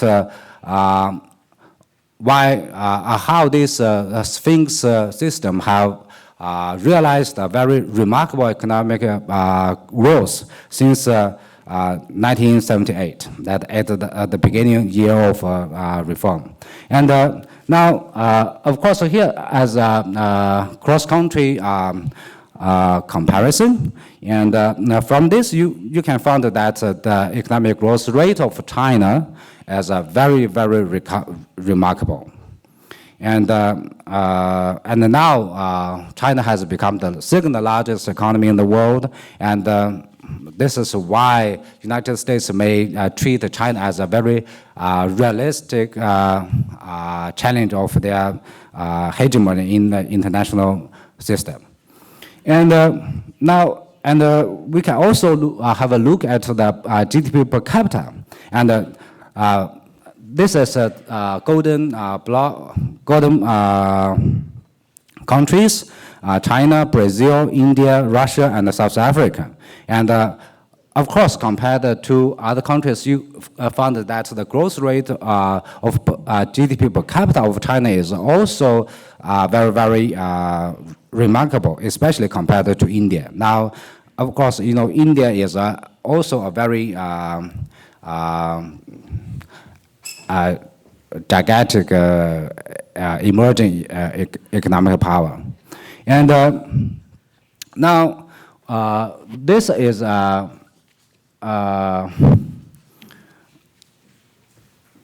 this figure we show the distance of China to frontier, and we have 3 stages. That is before reform, and it's a central planning regime. And in 1978, China began adopting its reform and opening policy. And in 1992, and this is a very important turning point of Chinese economy, and because of some political event, and at that time, China had the risk of ending reform. And in that year, Mr. Deng Xiaoping have visited Shenzhen and made a very famous speech, and so it saved the reform. And in 2001, China became a member of WTO, and Chinese economy, the economic growth of China accelerated. And but here we have mainly 3 stages, and according to the World Bank categorization. And according to this, from these figures, we in this paper we want to a narrative of a story that is Sphinx China is very essential for Chinese economic miracle. That is at the in 1978, Chinese economy was at the edge of collapse, but now China is the second largest economy, and the export and all become the foreign reserve become number 1 in the world, and so this is in any sense is an economic miracle, and we want to explain that Sphinx China, that strange system is very essential for Chinese economic miracle. Why? Because it creates a growth-centered incentive mechanism in which political entrepreneurs and economic entrepreneurs have a mutually complementary interaction. And just now, I think that Professor Zhang Jun have give you a very general and comprehensive narrative of an explanation to Chinese economy. And in this presentation, I will give some micro-level incentive mechanism for understanding why China have realized this economic miracle.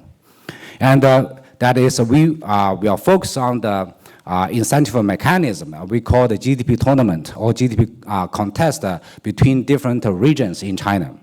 And finally, because this topic is about industrial hubs, and we will show that industrial hubs are a very good example to explain why and how Sphinx China had worked.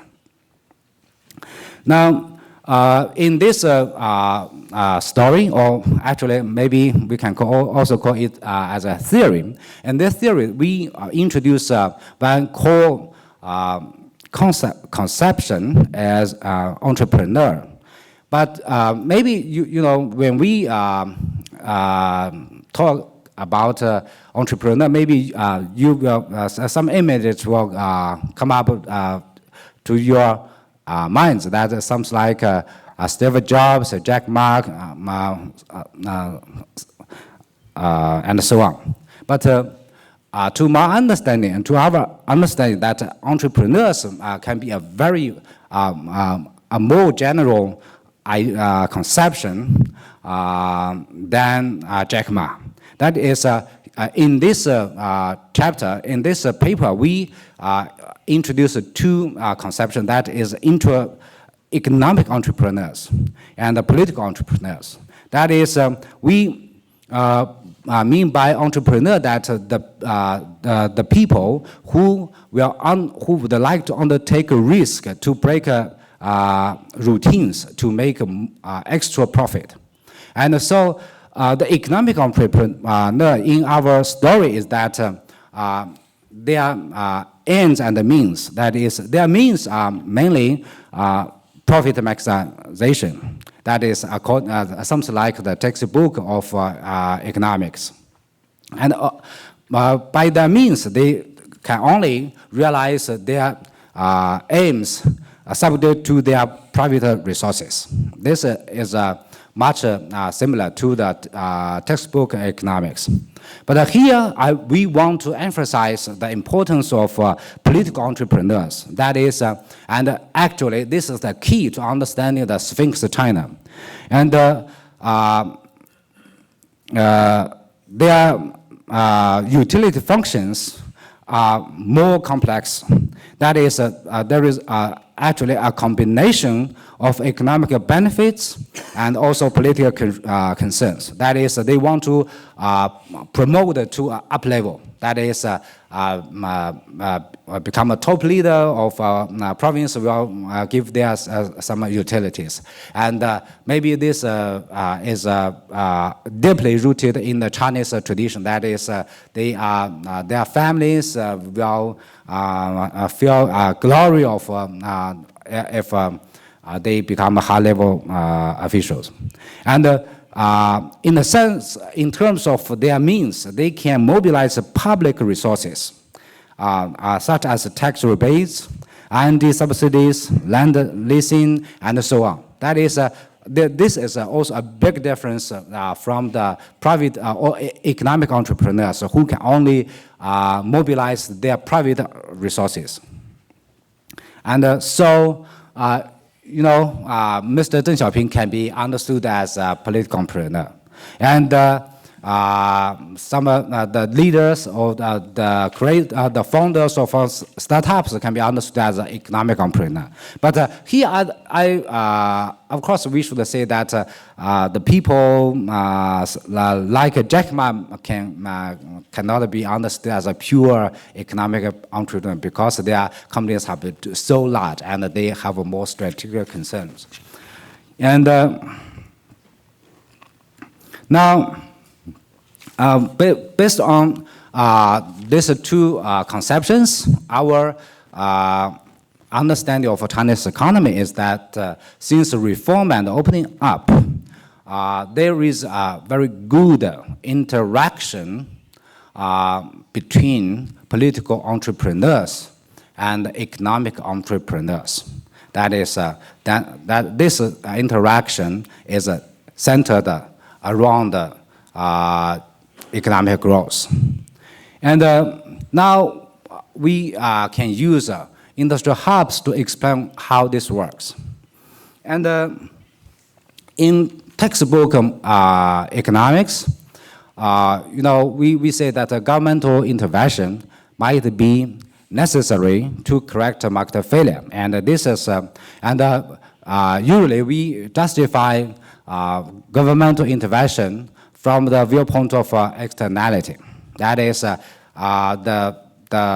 this is a market outcome, and this is a social plan outcome. And we compare these two outcomes. We found that these two outcomes are description with each other. They are different. So in some cases, governmental intervention may correct market failure. And so this is a basic or fundamental rationale for governmental intervention.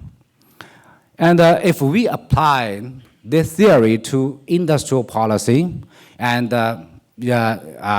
people will say, if we found that market come as not performing very well in this industry, then government should introduce industrial policy to correct this market failure. This sounds plausible, but actually, I think that especially for a developing country, this kind of a theory is maybe bluntly maybe useless. Why? Because especially for the developing countries, the key problem or the more important problem is that not market failure, but market creation. That is, for example, in this place, actually there is no solar panel. How can you talk about the market failure of solar panel industry? And for developing countries, the most important thing is as industrialization, that initially they have no industry, and they must experience a transformation from agricultural economy to industrialized economy. And so if we use this, the neoclassical economics to justify industrial policy, no way. So in this way, we should understand why industrial hubs may be important. That is because the government can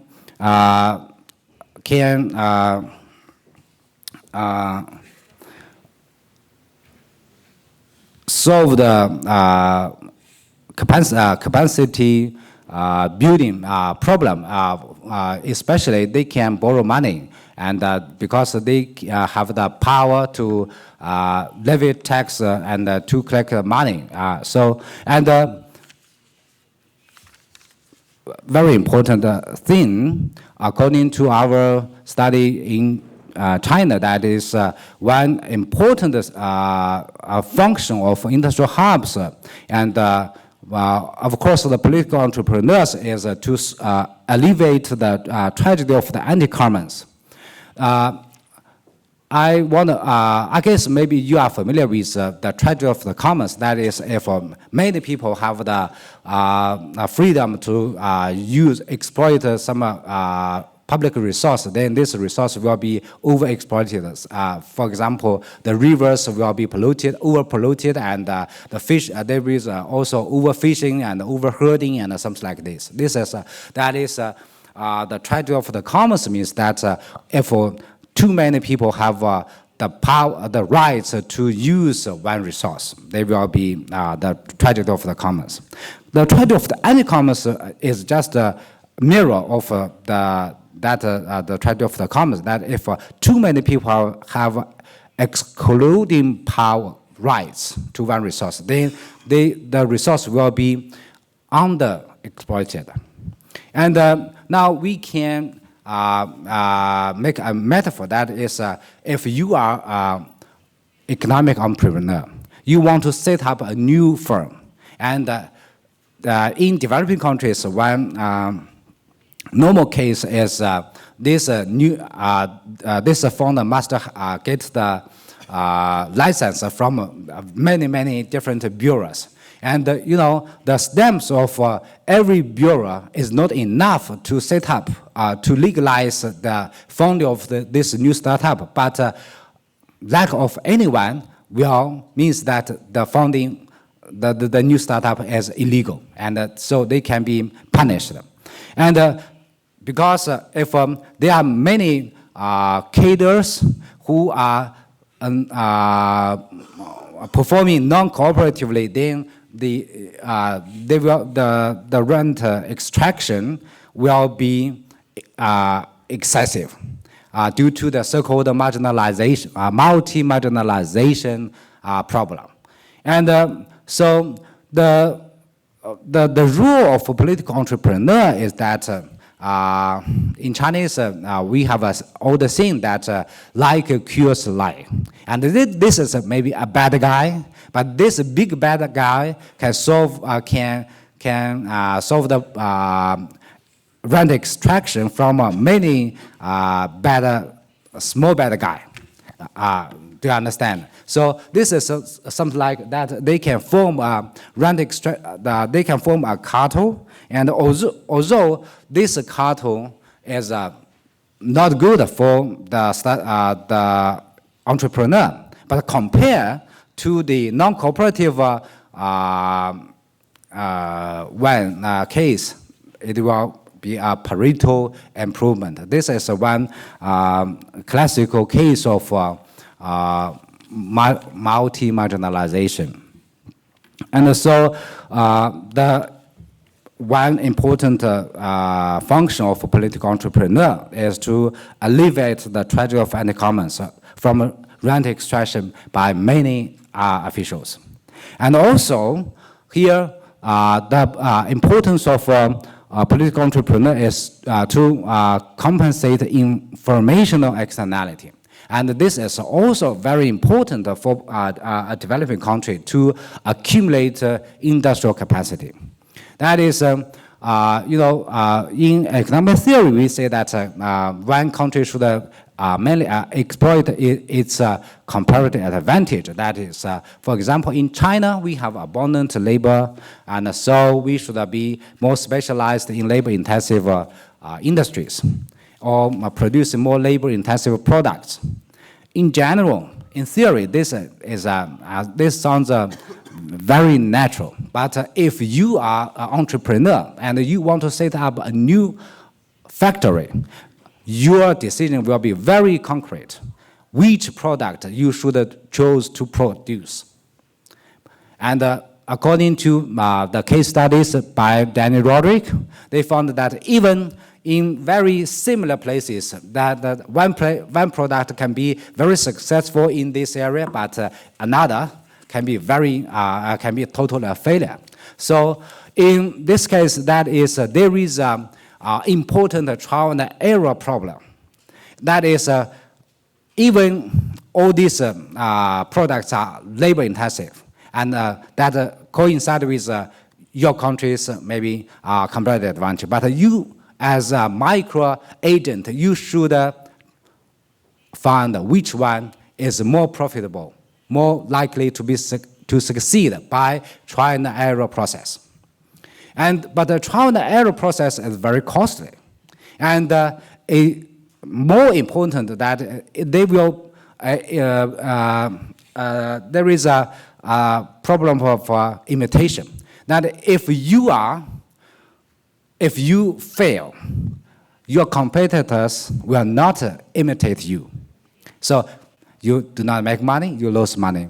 But if you found that this product is very profitable, according to your factor endowment, but others, your competitors will imitate you. And so there will be rent dissipation. You cannot make money. So if we do not solve this rent dissipation problem, no one would have incentive to do the trial and error process. And without this incentive, no discovery of a comparative advantage. And so one important function of a political entrepreneur is that they can grant some protection, like IPR protection, to encourage the economic entrepreneurs to do trial and error process. And this we will show very quickly in the industrial hubs. And finally, as Professor Zhang has explained, that the political entrepreneurs have very strong incentive to provide the public good because the infrastructures may be very helpful for improving the private firms' productivity. And now we can according to this theory, we can have a look at the development stage of the industrial hubs, and this very highly coincide with the market reform process in China. Due to time limits, and I will show very quickly. And this figure, we can show that the share of industrial hubs GDP to total GDP in China is increasing. And here are two levels of implication. That first, Chinese economy grow very fast. The second, that the share of industrial hubs with respect to total GDP in China is all increasing. So you can know that you can understand that the importance of industrial hubs in China is very high. And this is a geographical dimension, and now we can have a look at the Chinese map. And I wonder whether you will agree with me that the map of China is look up like a very huge chicken. And so the eastern coast area and the more developed areas, and from the left one to the right one, you can see that with the time elapse that the geographical distribution of industrial hubs become more balanced. That is, now we because we have no time, now we can show this. In this figure, the horizontal axis is log K over L. This is, you can see that relative capital intensity, and the vertical axis is log GDP. And we show 3 respective years. And according to the 3 predicted lines, you can find that gradually there is a transformation of Chinese industrial structure from capital intensive to labor intensive. That is, before reform, China was an isolated economy, and but after reform and opening up, Chinese economy become increasingly integrated to the world economy. And according to International Division of Labor, China have a comparative advantage in labor-intensive industries. And this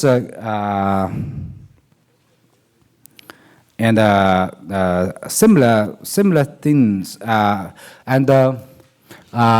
this is a K density of the industrial hubs that have overlapping industries. That due to data availability problem, we can only have we only know that the pillar industries for each industrial hubs, but we do not have no data at the product level. So we compare the overlapping pillar industries between the industrial hubs, and you can find that with the time going, and the overlapping extent of among every 2 province pair become higher and higher. So that actually this is the so-called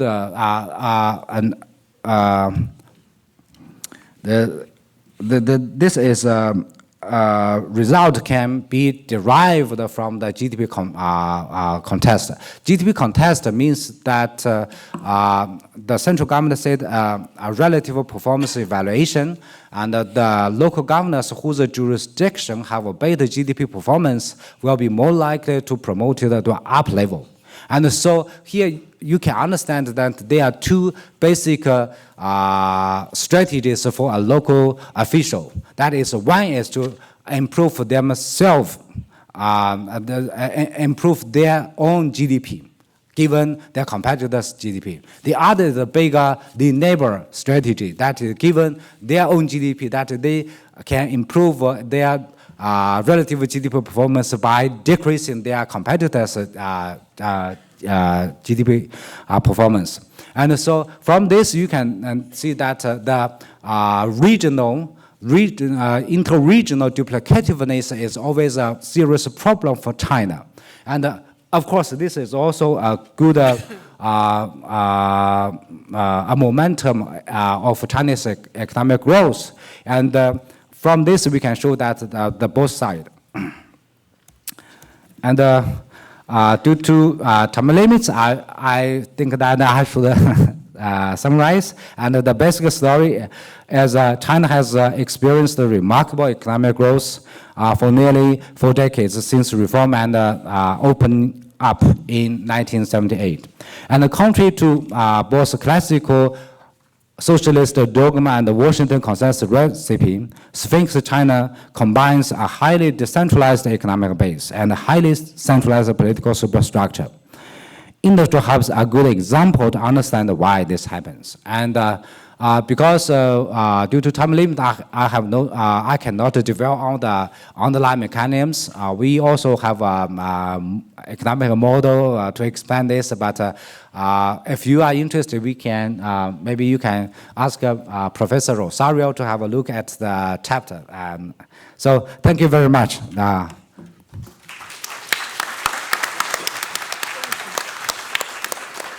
Agradecemos al profesor Kousoglai por esta presentación.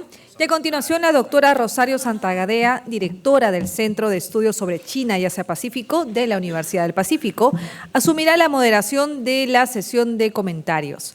La doctora Santagadea se ha desempeñado como asesora de ministros de Relaciones Exteriores, Defensa, Economía y Presidencia del Consejo de Ministros del Perú. Es doctora en Economía Internacional por la Universidad de París y ha sido coordinadora del Instituto de Relaciones Europeo-Latinoamericanas con sede en Madrid, funcionaria de la Comunidad Andina, consultora del BID y secretaria ejecutiva del Centro Peruano de Estudios Internacionales. A continuación, por favor, le damos un gran aplauso a la doctora Santagadea. Con nuestros colegas y compañeros peruanos y de la Universidad del Pacífico, a quienes, como dijo la vicerrectora, les hemos dado la tarea de tratar de hacer un link, ¿no?, entre lo que hemos escuchado a propósito de China y nuestras preocupaciones, tendencias peruanas. Voy a presentarlos en primer lugar, aunque ambos son ya conocidos. El doctor Gustavo Yamada es el director del Centro de Investigación de la Universidad del Pacífico, es doctor en Economía por la Universidad de Columbia y licenciado en Economía por la Universidad del Pacífico. Además, es presidente del Consejo Directivo de la Asociación Peruana de Economía, presidente del Consejo Consultivo del Observatorio Educativo Laboral Ponte en Carrera, miembro del directorio del Banco Central de Reserva del Perú y consejero del Consejo Nacional de Educación del Perú. A nivel internacional es actualmente investigador fellow del Instituto de Estudios del Trabajo en Alemania.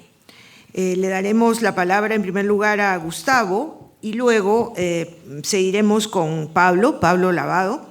El profesor Lavado es investigador del Centro de Investigación de la Universidad del Pacífico, economista jefe de Perú Compite, Consejo Privado de Competitividad. En la Universidad del Pacífico es también coordinador del área de Políticas Sociales, Desarrollo y Sociedad y profesor de Economía. Es doctor en Economía y máster en la misma disciplina por el Centro de Estudios Monetarios y Financieros, CENFI, de España, y licenciado en Economía por la Universidad del Pacífico. Ha sido viceministro de Prestaciones y Aseguramiento de Salud en el Ministerio de Salud y cuenta pues con una experiencia docente tanto a nivel de pregrado como de posgrado en nuestra universidad. Quiero, adelantándome, agradecer a ellos dos por haber atendido esta invitación y darle la palabra entonces a Gustavo Yamada para sus comentarios.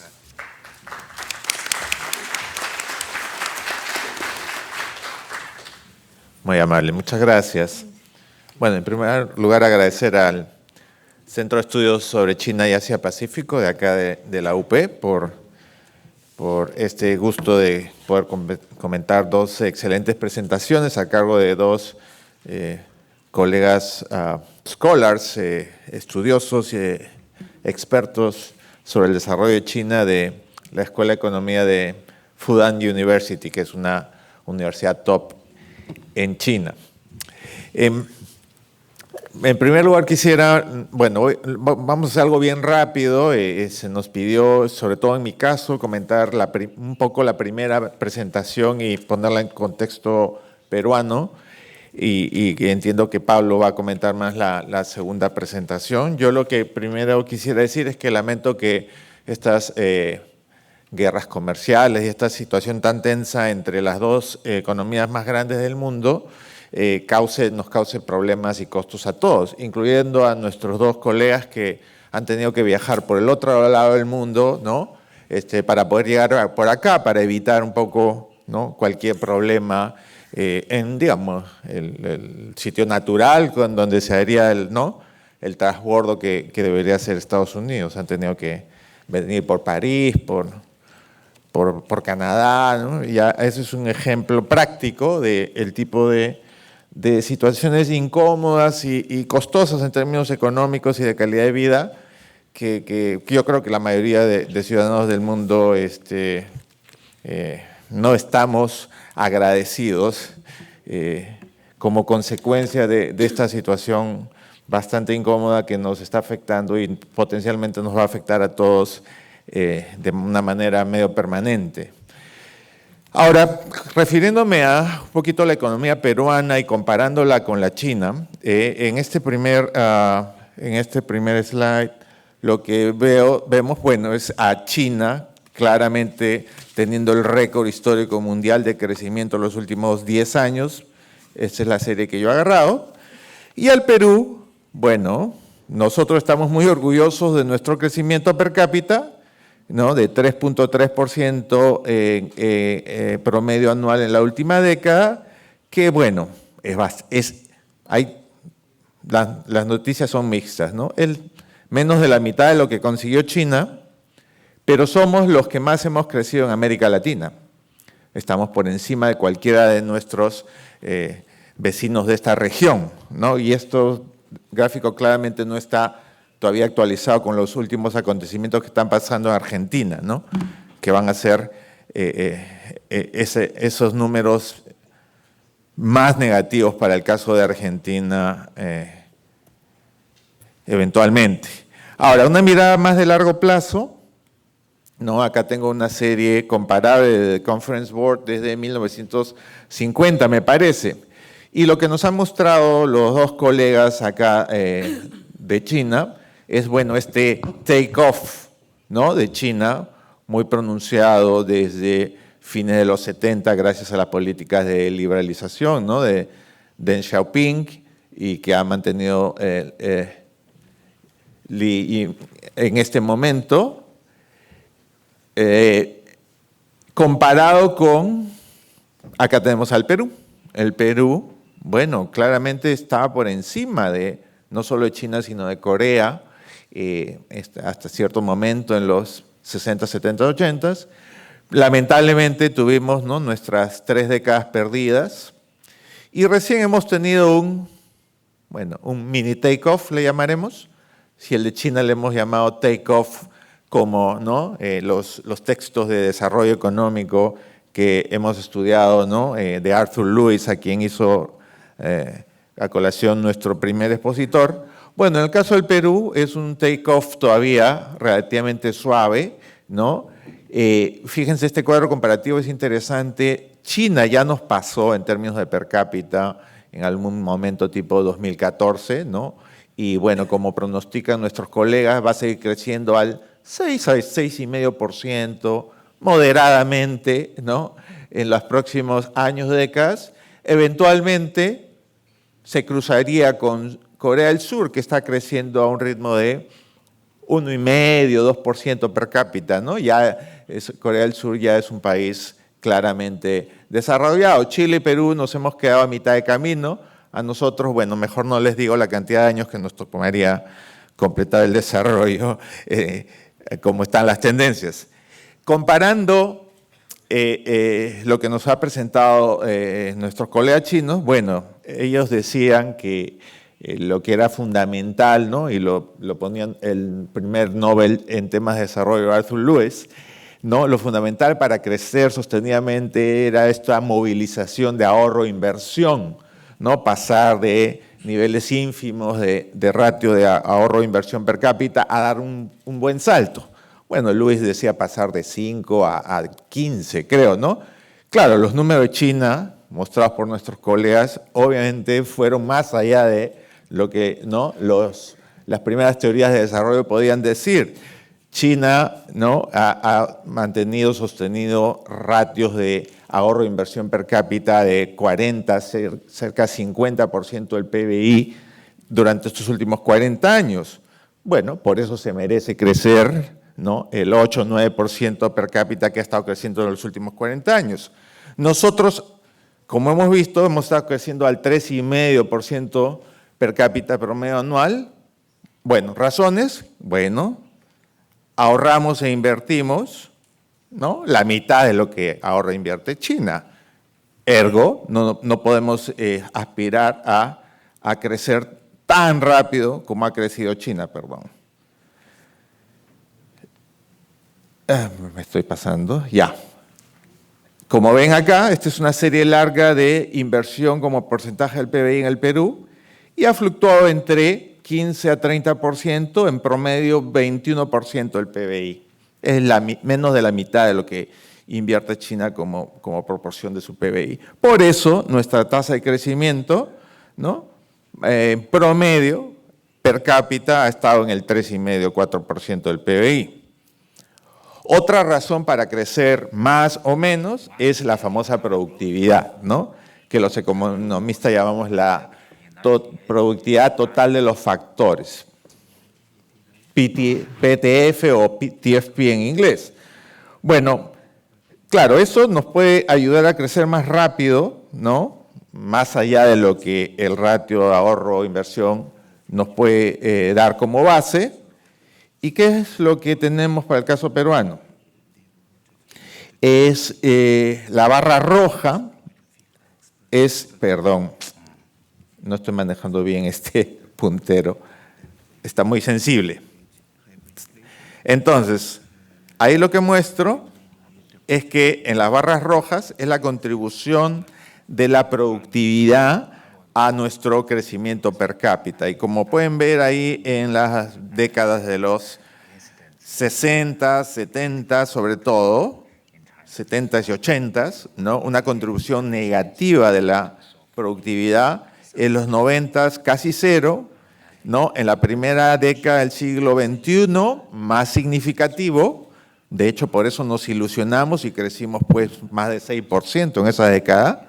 Pero fíjense, en el último quinquenio y en la actualidad, es muy poca la contribución de la productividad total de factores y por eso tampoco estamos creciendo mucho más allá del 3,5% en los últimos años.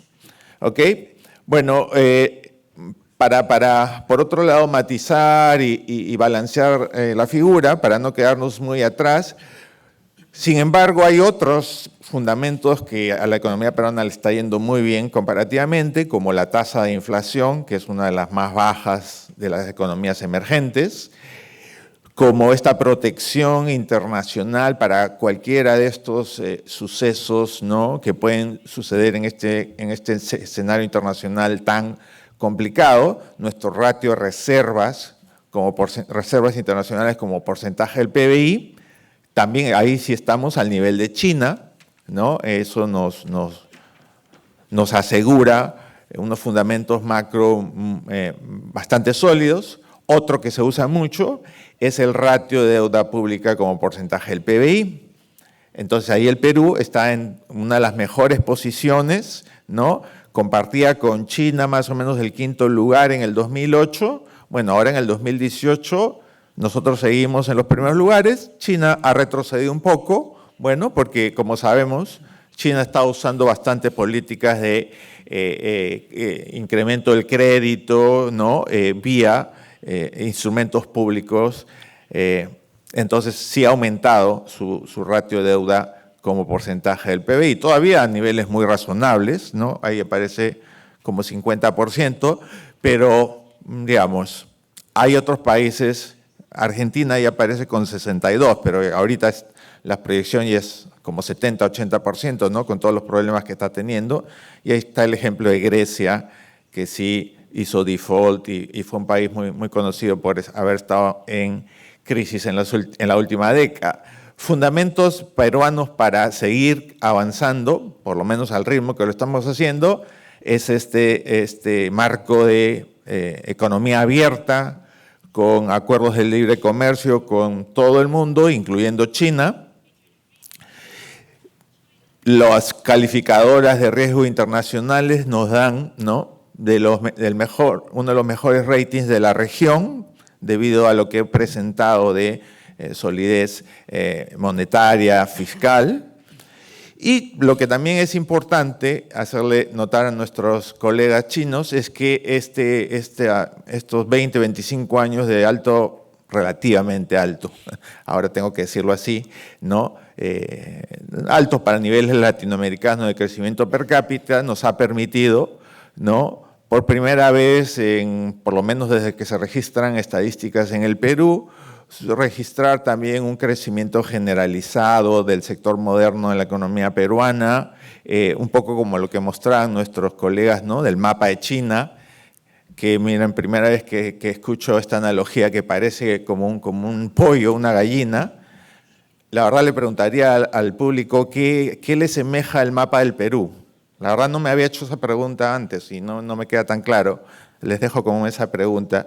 En el caso peruano, ¿no?, la reducción de la pobreza ha tan grande como en algunos momentos del desarrollo chino en las últimas décadas, ¿no? La pobreza se ha reducido de 60 a 20%. Eso creo a estándares, a ritmos de reducción de pobreza chinos, ¿no? Por ese lado ha sido un comportamiento espectacular en los últimos 10, 12 años. Ahora la cosa está un poco más complicada, porque en el corto plazo, sí, pues estamos creciendo al 3,5%, ¿no?, o hasta menos, ¿no?, por todos los embates del escenario internacional actual. La inflación sí la mantenemos bajo control. O sea, hay bastantes fundamentos para crecer más, ¿no? Todas las, digamos, estadísticas mesoeconómicas nos dirían que hay un montón de espacio comparado al resto de países de la región, por ejemplo, ¿no?, para hacer crecer el sistema financiero, el comercio moderno, la brecha de infraestructura que colegas acá en la universidad han calculado con mucha precisión, ¿no? Sin embargo, bueno, a diferencia de China quizás, tenemos un sector público con calidades, digamos, desiguales, ¿no? La parte de la macroeconomía básica, sí creemos que en el Perú se ha consolidado una forma de manejo y una predictibilidad bastante sólida en cuanto a mantener los equilibrios macroeconómicos, y en eso los rankings internacionales nos ponen ahí entre los mejores países del mundo en esos manejos.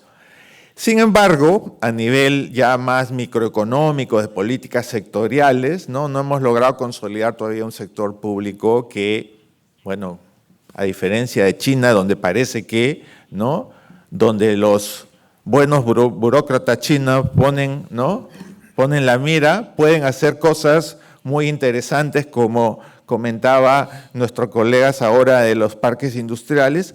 Bueno, en el Perú todavía eso es complicado, en el resto de la burocracia del sector público es muy desigual, los temas de corrupción se han visibilizado mucho en estos años. Esperemos que como consecuencia de eso la cosa se pueda manejar mejor, de una manera más transparente, pero por el momento hay mucha paralización en estos temas de la inversión pública y son conocidos los problemas de calidad del capital humano, que por ahí lo ponemos, y este es el penúltimo gráfico antes de acabar, ¿no? Para hacerles ver a nuestros colegas chinos que en términos de calidad de la educación, medida por las pruebas internacionales comparables como la prueba PISA, el Perú aparece como que entre los últimos lugares en términos del aporte que puede dar la calidad de la educación a mayor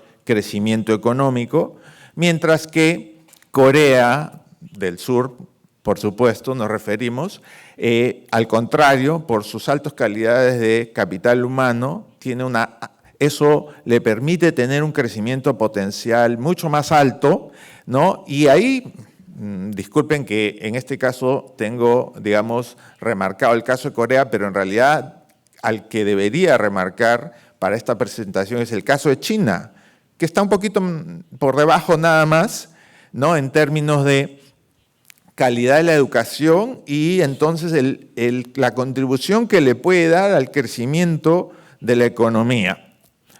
Por último, para no irme con unas noticias así malas, feas del caso del Perú, quiero decir de que la semana pasada Liliana Rojas Suárez, una de nuestras mejores economistas trabajando en el exterior, nos presentaba este último gráfico, ¿no? El nivel de resiliencia entre los países emergentes, ¿no? Ante condiciones adversas que podrían presentarse, ojalá que no, en los próximos meses y años en el mundo. Entonces, ella calculó primero este índice y eso está publicado en un libro de la Universidad del Pacífico que coeditamos con Diego Winkelried, estos índices para el año 2007, antes de la crisis internacional, ¿no? La gran recesión internacional. Y ahí aparecía Chile, China, Indonesia, Tailandia, Corea y Perú como los países más resilientes, ¿ok? Por todo esto de sus buenos fundamentos macro, su sólida posición fiscal y monetaria. Ahora, esto es nuevecito, en el 2019, ¿no? En el lado derecho del gráfico, ¿qué países estarían, ¿no? Entre los más sólidos para aguantar cualquier embate de un escenario adverso en la economía internacional? Bueno, ahí aparecen Corea, Tailandia, República Checa y felizmente el Perú ahí entre los primeros países también del mundo, ¿no? Con las adecuadas previsiones, con los mecanismos listos para actuar si es que el mundo tuviera, ¿no? una crisis más generalizada. Bueno, y con eso se me ha acabado el tiempo. Muchas gracias.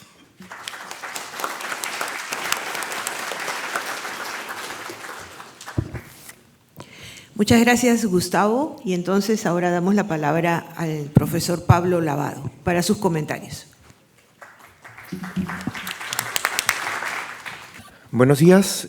Muchas gracias, profesora Santagaya, por la invitación al simposio. Y realmente este tipo de eventos académicos son importantes porque nos dejan grandes lecciones y en particular a mí me dejan más preguntas que respuestas, ¿no? Aprendemos tantas cosas de China y acerca de su historia y la reforma estructural y económica que han llevado en los últimos 40 años y nos preguntamos cómo nosotros podemos replicar esta reforma estructural dadas las condiciones políticas económicas que actualmente nos rodean.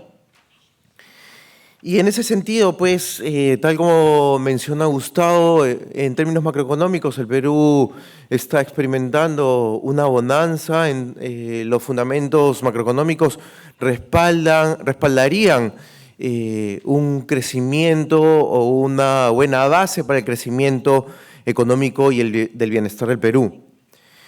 No obstante, este crecimiento, estos fundamentos macroeconómicos no se sustentan, como también dijo Gustavo, en la misma caracterización o descripción o calidad de los aspectos microeconómicos.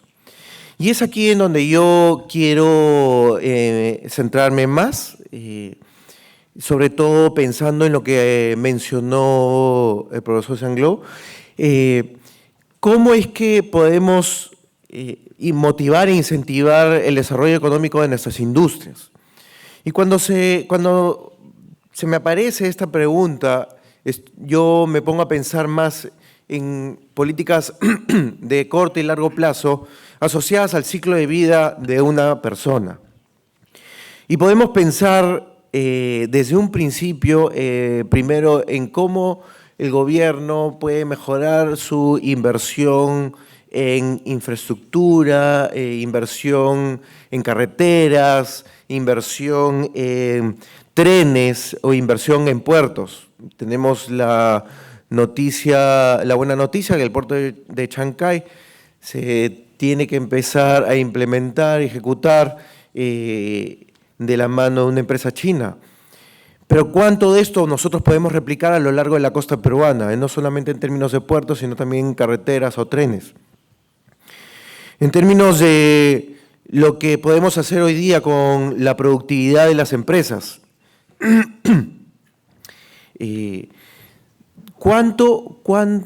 Observamos en la distribución del tamaño de las empresas que hay una profunda enanización de todos los emprendimientos, ¿no? Tenemos muchos empresas, microempresas de menos de 5 trabajadores que están caracterizadas por una baja productividad laboral. Y por otro lado tenemos grandes empresas, tenemos pequeñas y medianas empresas muy pocas, como perdido ese espacio de pequeñas y medianas empresas que el Perú debe empezar a fomentar el crecimiento y fomentar su desarrollo. No solo porque nos va a dar un cambio sectorial, como lo experimentó China y como lo mencionó el primer profesor Jung, sino también en términos de cómo estas pequeñas y medianas empresas van a absorber la mano de obra de las microempresas y van a propiciar este incremento en la productividad laboral de las personas que están empleadas en la microempresa. Y esto se va a dar, además, esto se tiene que dar además de la mano de mucha capacitación, y capacitación no necesariamente pensando en términos de educación formal, educación universitaria, sino pensando también en lo que necesita la demanda laboral peruana hoy en día, que es muchos profesionales técnicos. En ese sentido, lo que se ha hecho por la educación técnica en los últimos años es muy poca, y es un reto que debe enfrentar el Perú en términos de fortalecer los institutos, fortalecer aquellas carreras técnicas que están asociadas a las demandas laborales, agroexportación, acuicultura, forestal, minería, construcción.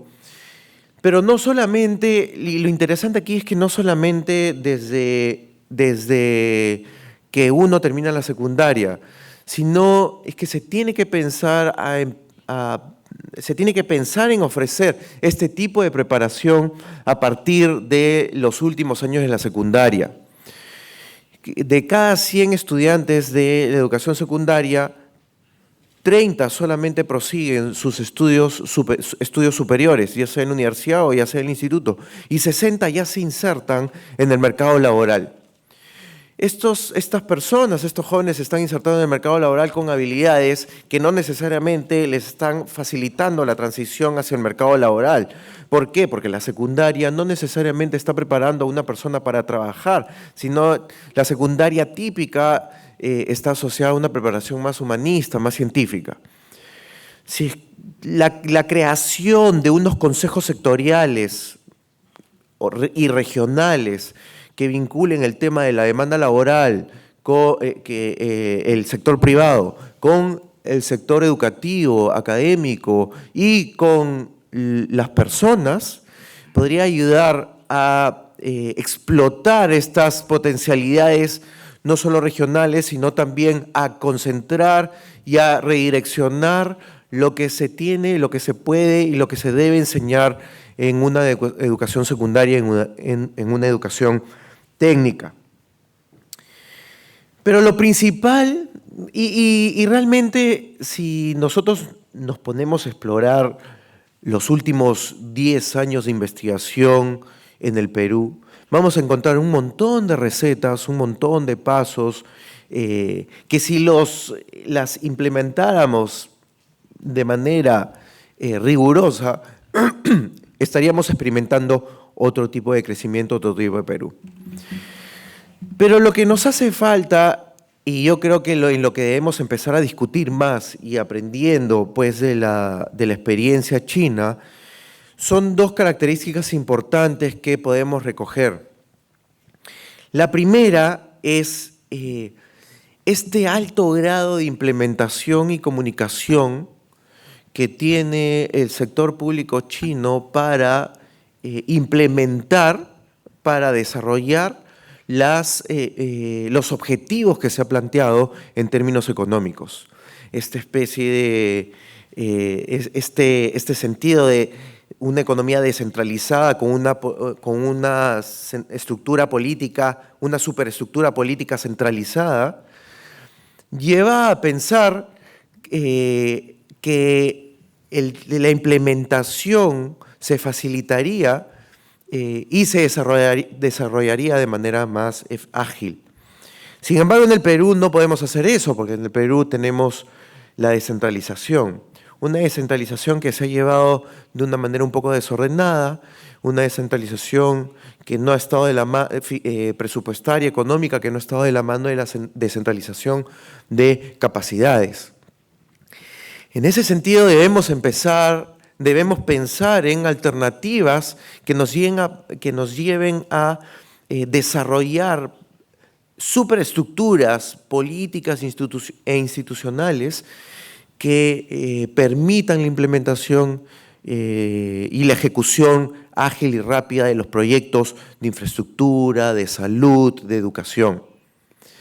Ejemplos, en la elaboración del Plan Nacional de Competitividad, el desarrollo o el caso exitoso de los panamericanos de tener un PMO y un contrato gobierno a gobierno para desarrollar grandes infraestructuras de manera rápida, es algo que nosotros podríamos como país replicar desde un punto de vista regional y territorial para que podamos extender no solamente carreteras y trenes, sino también conectividad y servicios públicos, ya sea educación o también salud.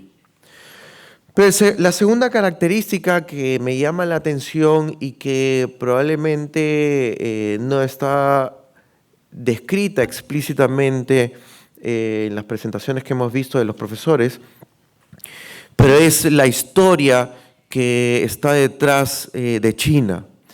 Esta fuerte base de valores y confianza entre los pobladores que los ayuda a asociarse, a desarrollar relaciones interpersonales, interempresariales, que permiten transparencia en las reglas de juego para el desarrollo de los negocios y las empresas. Que en el Perú en los últimos 5 años hemos estado experimentando todo lo contrario. Entonces yo me quedo con estas dos principales claves que nos otorga la experiencia china: implementación y comunicación, y el desarrollo de instituciones que nos permitan generar mejores valores y confianza entre las personas y las empresas. Muchas gracias.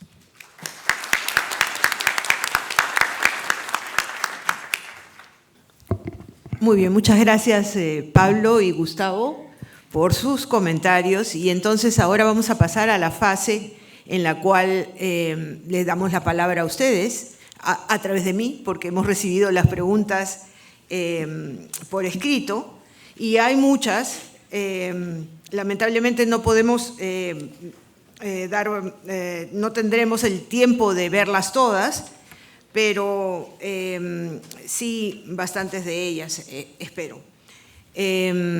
Bueno, hemos tratado de hacer como una sistematización de las preguntas que han llegado a la mesa, y diría lo siguiente.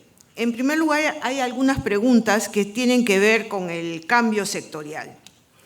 Por ejemplo, nuestra colega María Amparo Cruzaco le pregunta al profesor Yang cuál es el rol del sector servicios en la economía china y en particular con respecto a las cadenas globales de valor, teniendo en cuenta que los servicios aparecen como aquellos que experimentan el mayor crecimiento. Asimismo, vinculado con este tema de cambio sectorial, hay otra pregunta de Alejandro Rodríguez que señala cómo se escogen los productos de manufactura para la exportación en los cuales hay que concentrarse. Agregaría, básicamente, basado en la experiencia china, qué lecciones aprendidas podrían haber para escoger sectores, si es el caso, en el caso de otras economías emergentes como el Perú. Entonces, ahí tenemos un tema que es el tema del cambio sectorial, ¿no? Luego tenemos un grupo de preguntas, me parece que tienen que ver más bien con la vinculación del Estado con las empresas. Kenly Valentín pregunta, ¿cuál es la importancia de las compras públicas para el crecimiento en China? Ricardo Pérez Luyo, nuestro colega académico, pregunta, ¿cuál es la relevancia y la importancia de las empresas estatales como motor del crecimiento, como motor de la nueva estrategia económica de China en los próximos 15 años? Es decir, ¿cuál será la relevancia de las empresas estatales como motor para el crecimiento chino en los próximos 15 años? 15, 20, en fin. Y entonces ahí tendríamos dos elementos que tienen que ver con Estado y empresa. Hay una pregunta relativa al tema de descentralización que procede de Patricia Castro, nuestra amiga. Según su opinión, la dirige al profesor Jung, según su opinión, ¿cómo ha contribuido y cuál ha sido el impacto del sistema? Patricia, me tienes que ayudar con la pronunciación. El sistema Juco, en la descentralización de la capacidad productiva china y en la migración interna. Por favor, explique este concepto, ya que en el Perú y América Latina la concentración y centralización de la población en pocas ciudades ha hecho más lento el desarrollo. ¿Qué alternativas se podrían sugerir?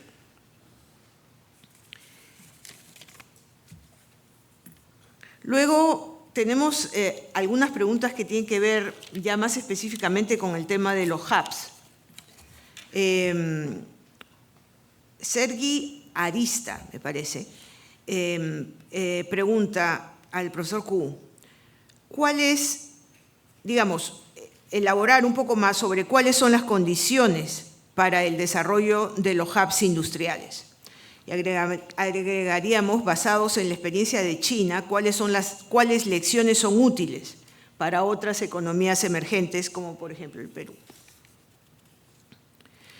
También aquí hay otra pregunta que no tiene nombre, pero se relaciona con el mismo tema. ¿Cómo se vinculan los hubs industriales con el sector de servicios? ¿Existen políticas para promover los hubs en el sector de servicios? También sobre este tema de la propulsión del desarrollo industrial vinculado al sector exportador, hay una pregunta de Jorge Moreno que señala al profesor Jung, pero creo también es para Songlai. Usted mencionó que China está instalando fábricas en Vietnam. Huawei ha anunciado una fábrica en Sao Paulo. ¿Cuál es la base? La mano de obra, el acceso al mercado, los costos, etcétera. Voy a quedarme aquí con este set de preguntas y voy a dar la palabra a nuestros colegas de China para poder elaborar un poco más a propósito de estas cuestiones. Muchas gracias. Too many questions. About the service sector, I think this is largely, a clarification, of the concept of the services versus manufacturers. Because in China,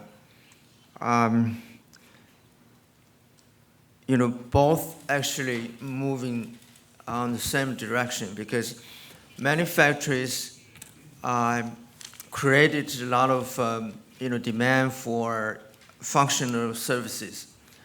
So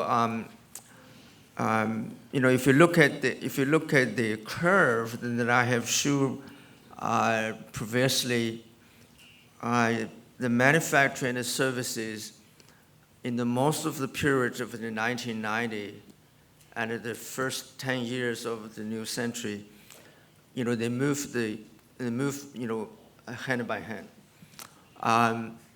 For instance, the telecommunication sector is definitely regarded as a services, but at the same time, the equivalent supplies related to the telecommunications are very much to do with the manufacturers. So manufacturing, producing a lot of capital equivalents to the services, to the services sector. So in China, we always say where we have the services developed along with the manufacturers. So we have productive services in the Chinese saying. So I think that this is not the categories where you have the substitution between manufacturing and the services, so that if you develop the manufacturers, then you're gonna have a downside in the services. I think so. What happened in China is just the opposite. We have both sectors, complementary to each other, and we have a very strong services sector because of the manufacturers have been developing very, very fast. But I think the recent decade opened the way for China to explore the more development coming from these services, because the services right now in China has a great varieties. They're covering the many more sectors and are going beyond the traditional understanding of the services and are coming into the new services. So I think that for instance, the internet-driven economy in China, has been developed very rapidly over the past 10 years, and that could be, I think, the creating the new sources of the growth in China, and I think the official statistic has released that around the third of the growth of the Chinese GDP over the past 10 years, roughly coming from the new services, that are created largely by the emergence of the internet.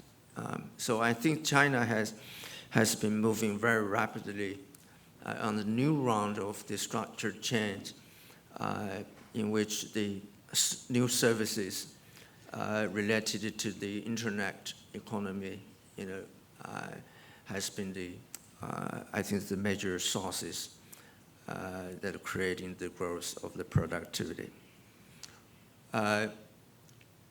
Regarding the state-owned enterprises in China, I think that this is a very controversial issue in China right now. And everybody talking about the state-owned enterprises reform, as a major structural reform in China. And for the next 10 to 15 years, I still believe the state-owned enterprises will still be there. And I don't believe the Chinese leadership would like to downsize in that, state sector, in general. But in the Pacific industries, the state sector has transformed itself into a kind of facilitator, in this industry, in order to, I would say, generating more opportunity for the participation of the private sector and entrepreneurial business. So in terms of the policy making, a creation of state versus private, partnership is the key element for the state-owned enterprises reform for the decade to come.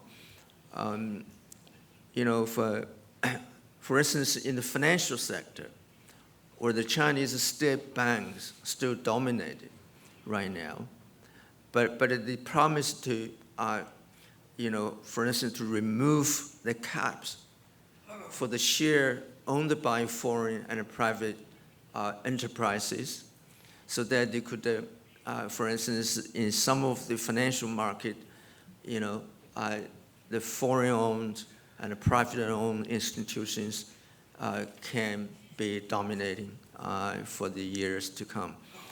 So I think that,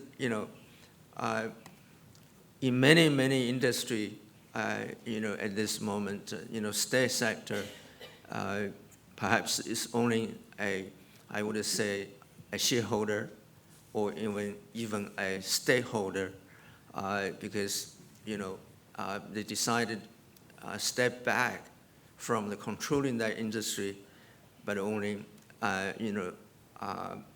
standing there as a financially investors.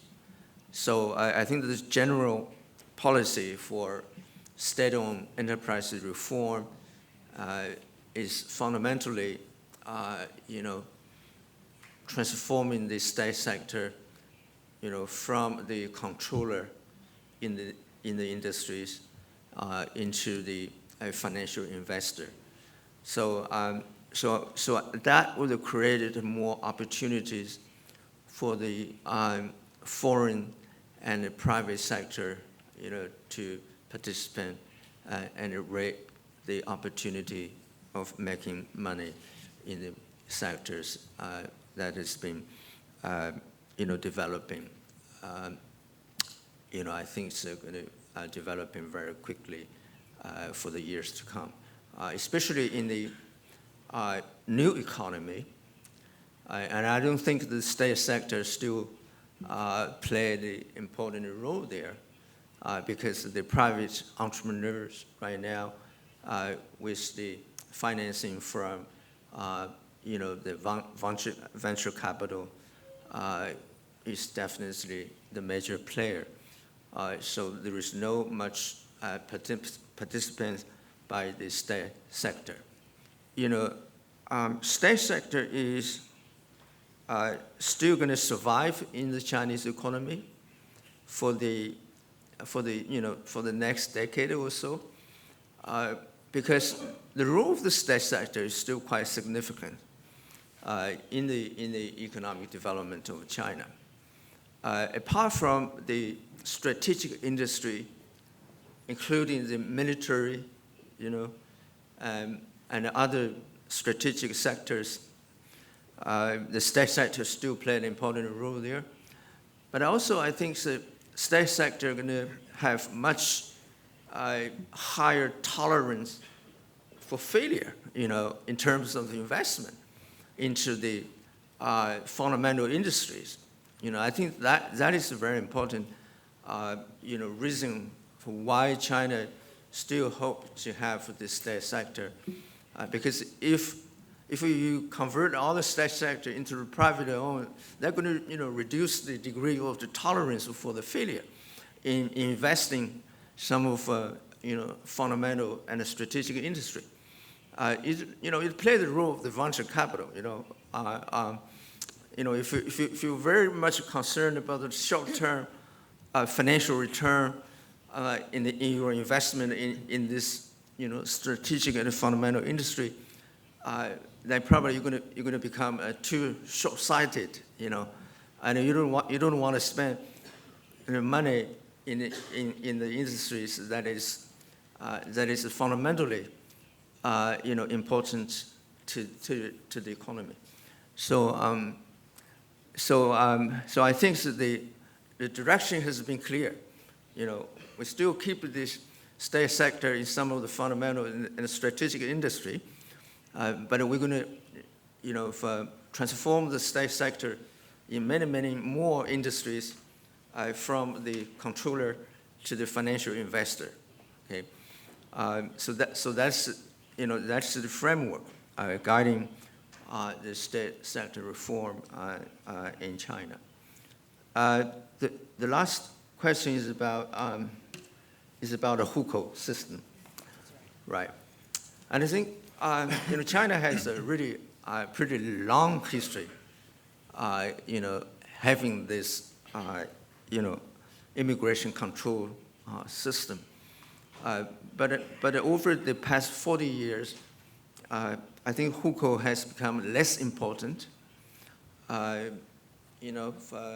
because as I showed you, that the people can move from the rural to country, to the urban, and from for instance, small cities to the big city. So the hukou system's still there in the big cities today.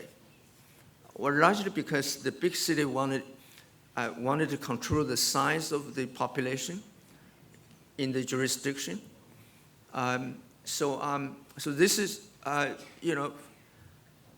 bad policy in the long run, but it is the policy that perhaps created some of balancing act, in the short run, so that the big cities can overcome or avoid, being overcrowded.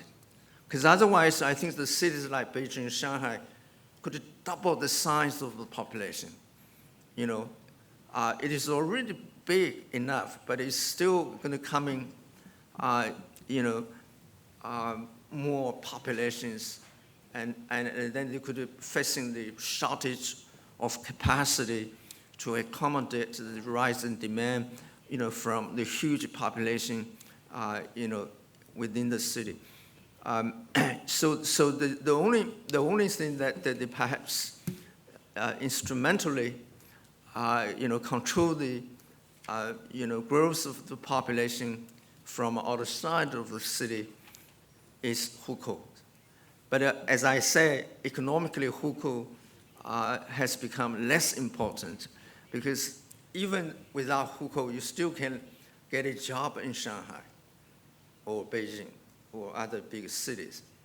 But the only constraint that you're going to face if you don't have hukou locally, then you will find difficult to get access to the public, public good, the provisional public good. But you can pay more, if you want to get it, send your children to the school, to the good school, then probably you're gonna pay extra, basically I think that the hukou system become less important economically, but it still work, because of the city government, the municipal government can, I would say they created some of the balancing act, to accommodate to the rising, immigration from outside, because otherwise the city going to suffer, the huge problems, for instance, the overcrowded, transportation issue, housing, shortage of the housing or something like that. So I think right now, you can see that the government has moved a little bit fast, in the way that they're going to remove the hukou system for the small and the medium-sized cities, but it still, keep the hukou system unchanged in the very big cities, the gigantic cities, huge, something we call the super mega cities. We probably have, around 10 super, mega cities in China. So the hukou still works. But in the medium and small-sized cities, which China perhaps has over 600, cities like that, now hukou is gone.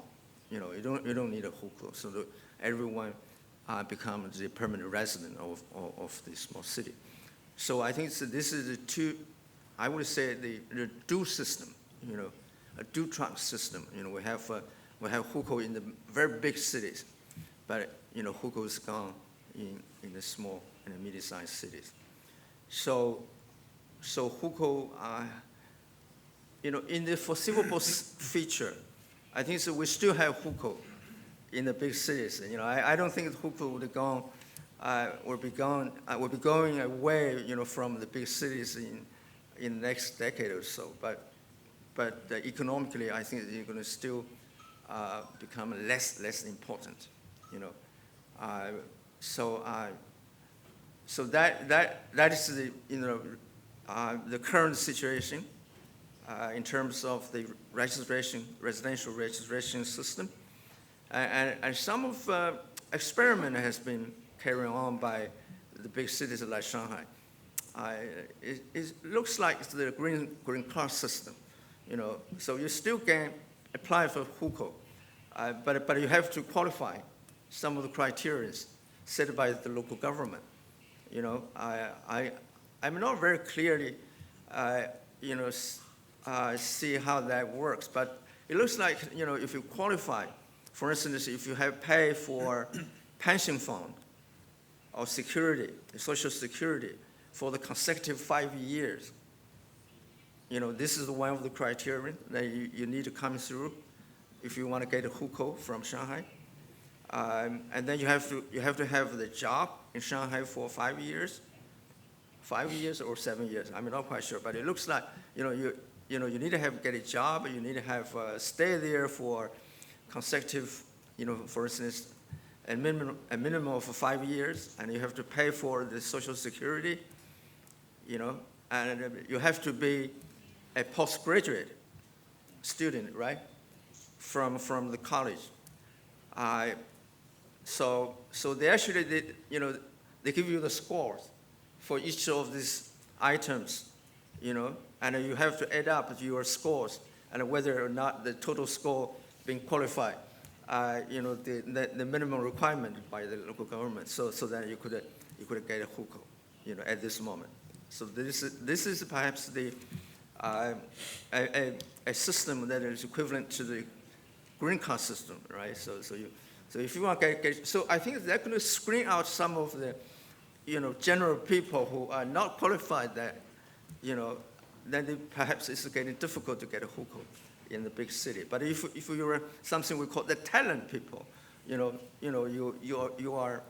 are easily, qualified that criterion, then you could get a hukou. Thank you.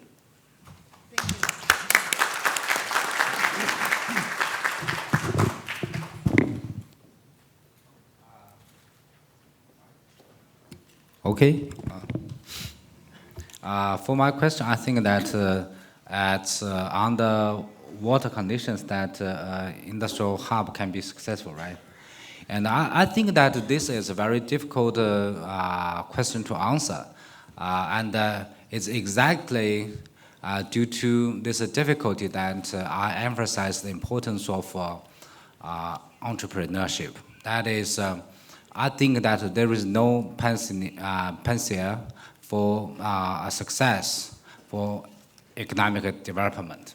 And to our limited knowledge of Chinese economic development, I have shown that the good interaction between political entrepreneurs and economic entrepreneurs are very important. And so one example from industrial hubs is we have actually two kinds of policies. One, we can understand the policies as a privileged policy. But if some privileges are given to some specific industries, we can call this industrial policy. And if some privileges are given to some specific regions, we can say that this special economic zone, like Shenzhen City and so on. And I think that this kind of, if we compare these two kinds of policies, I think that Chinese practice show that regional policies may be more likely to be successful. Why? Because it does not distort market mechanisms. That is, if you are political officials, and now there are a lot of industries, and if you want to select industry, specific industry to subsidize, I think it is very difficult because every day you have only 24 hours and you have a very limited education background, but you want to select one potential successful industry from hundreds industries, and you must also select some successful project. I think it's almost impossible. But for the economic special zone, like Shenzhen and this successful examples within these areas, and the government do not distort the relative return of factors to different industries. So the firms can compete with each other. But why we call this a special economic zone? Because compared to other industries, then the firms within these industries will enjoy some privilege, such as tax rebates. And this will also, compared to my presentation, can solve the problem of information externality. That is, the firms within this special economic zone have some protection for their trial and error process. And also, of course, this kind of policy also have some side effects. That is, there is a siphon effect. That is, if this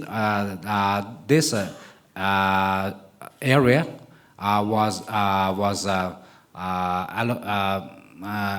become a special economic zone, it will absorb resources from other places, right? This will lead to regional imbalance. But ironically, I think that the experience, if any, from Chinese economic development is that imbalance strategy, development strategy. And especially for a developing country, it's impossible to improve infrastructure, institutional structure, hardware structure, and all this on the whole. So it's much easier to select some area and to improve the development, the infrastructures and like railway, like a port, like institutions conducive to economic development. I think it's much easier. So I think that today, last night, I'm writing a paper on the EU, one famous city, as an example, and to show how the entrepreneurship is important. And so I think that to make industrial hub successful, and I think that the top leader who can be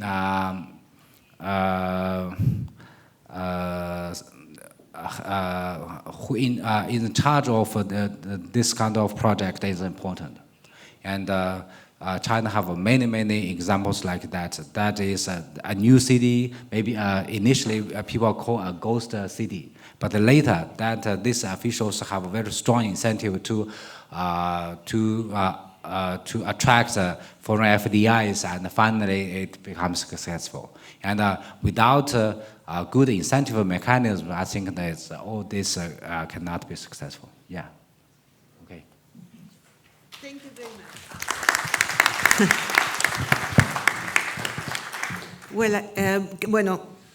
Hemos llegado entonces al final de este simposio, lamentablemente.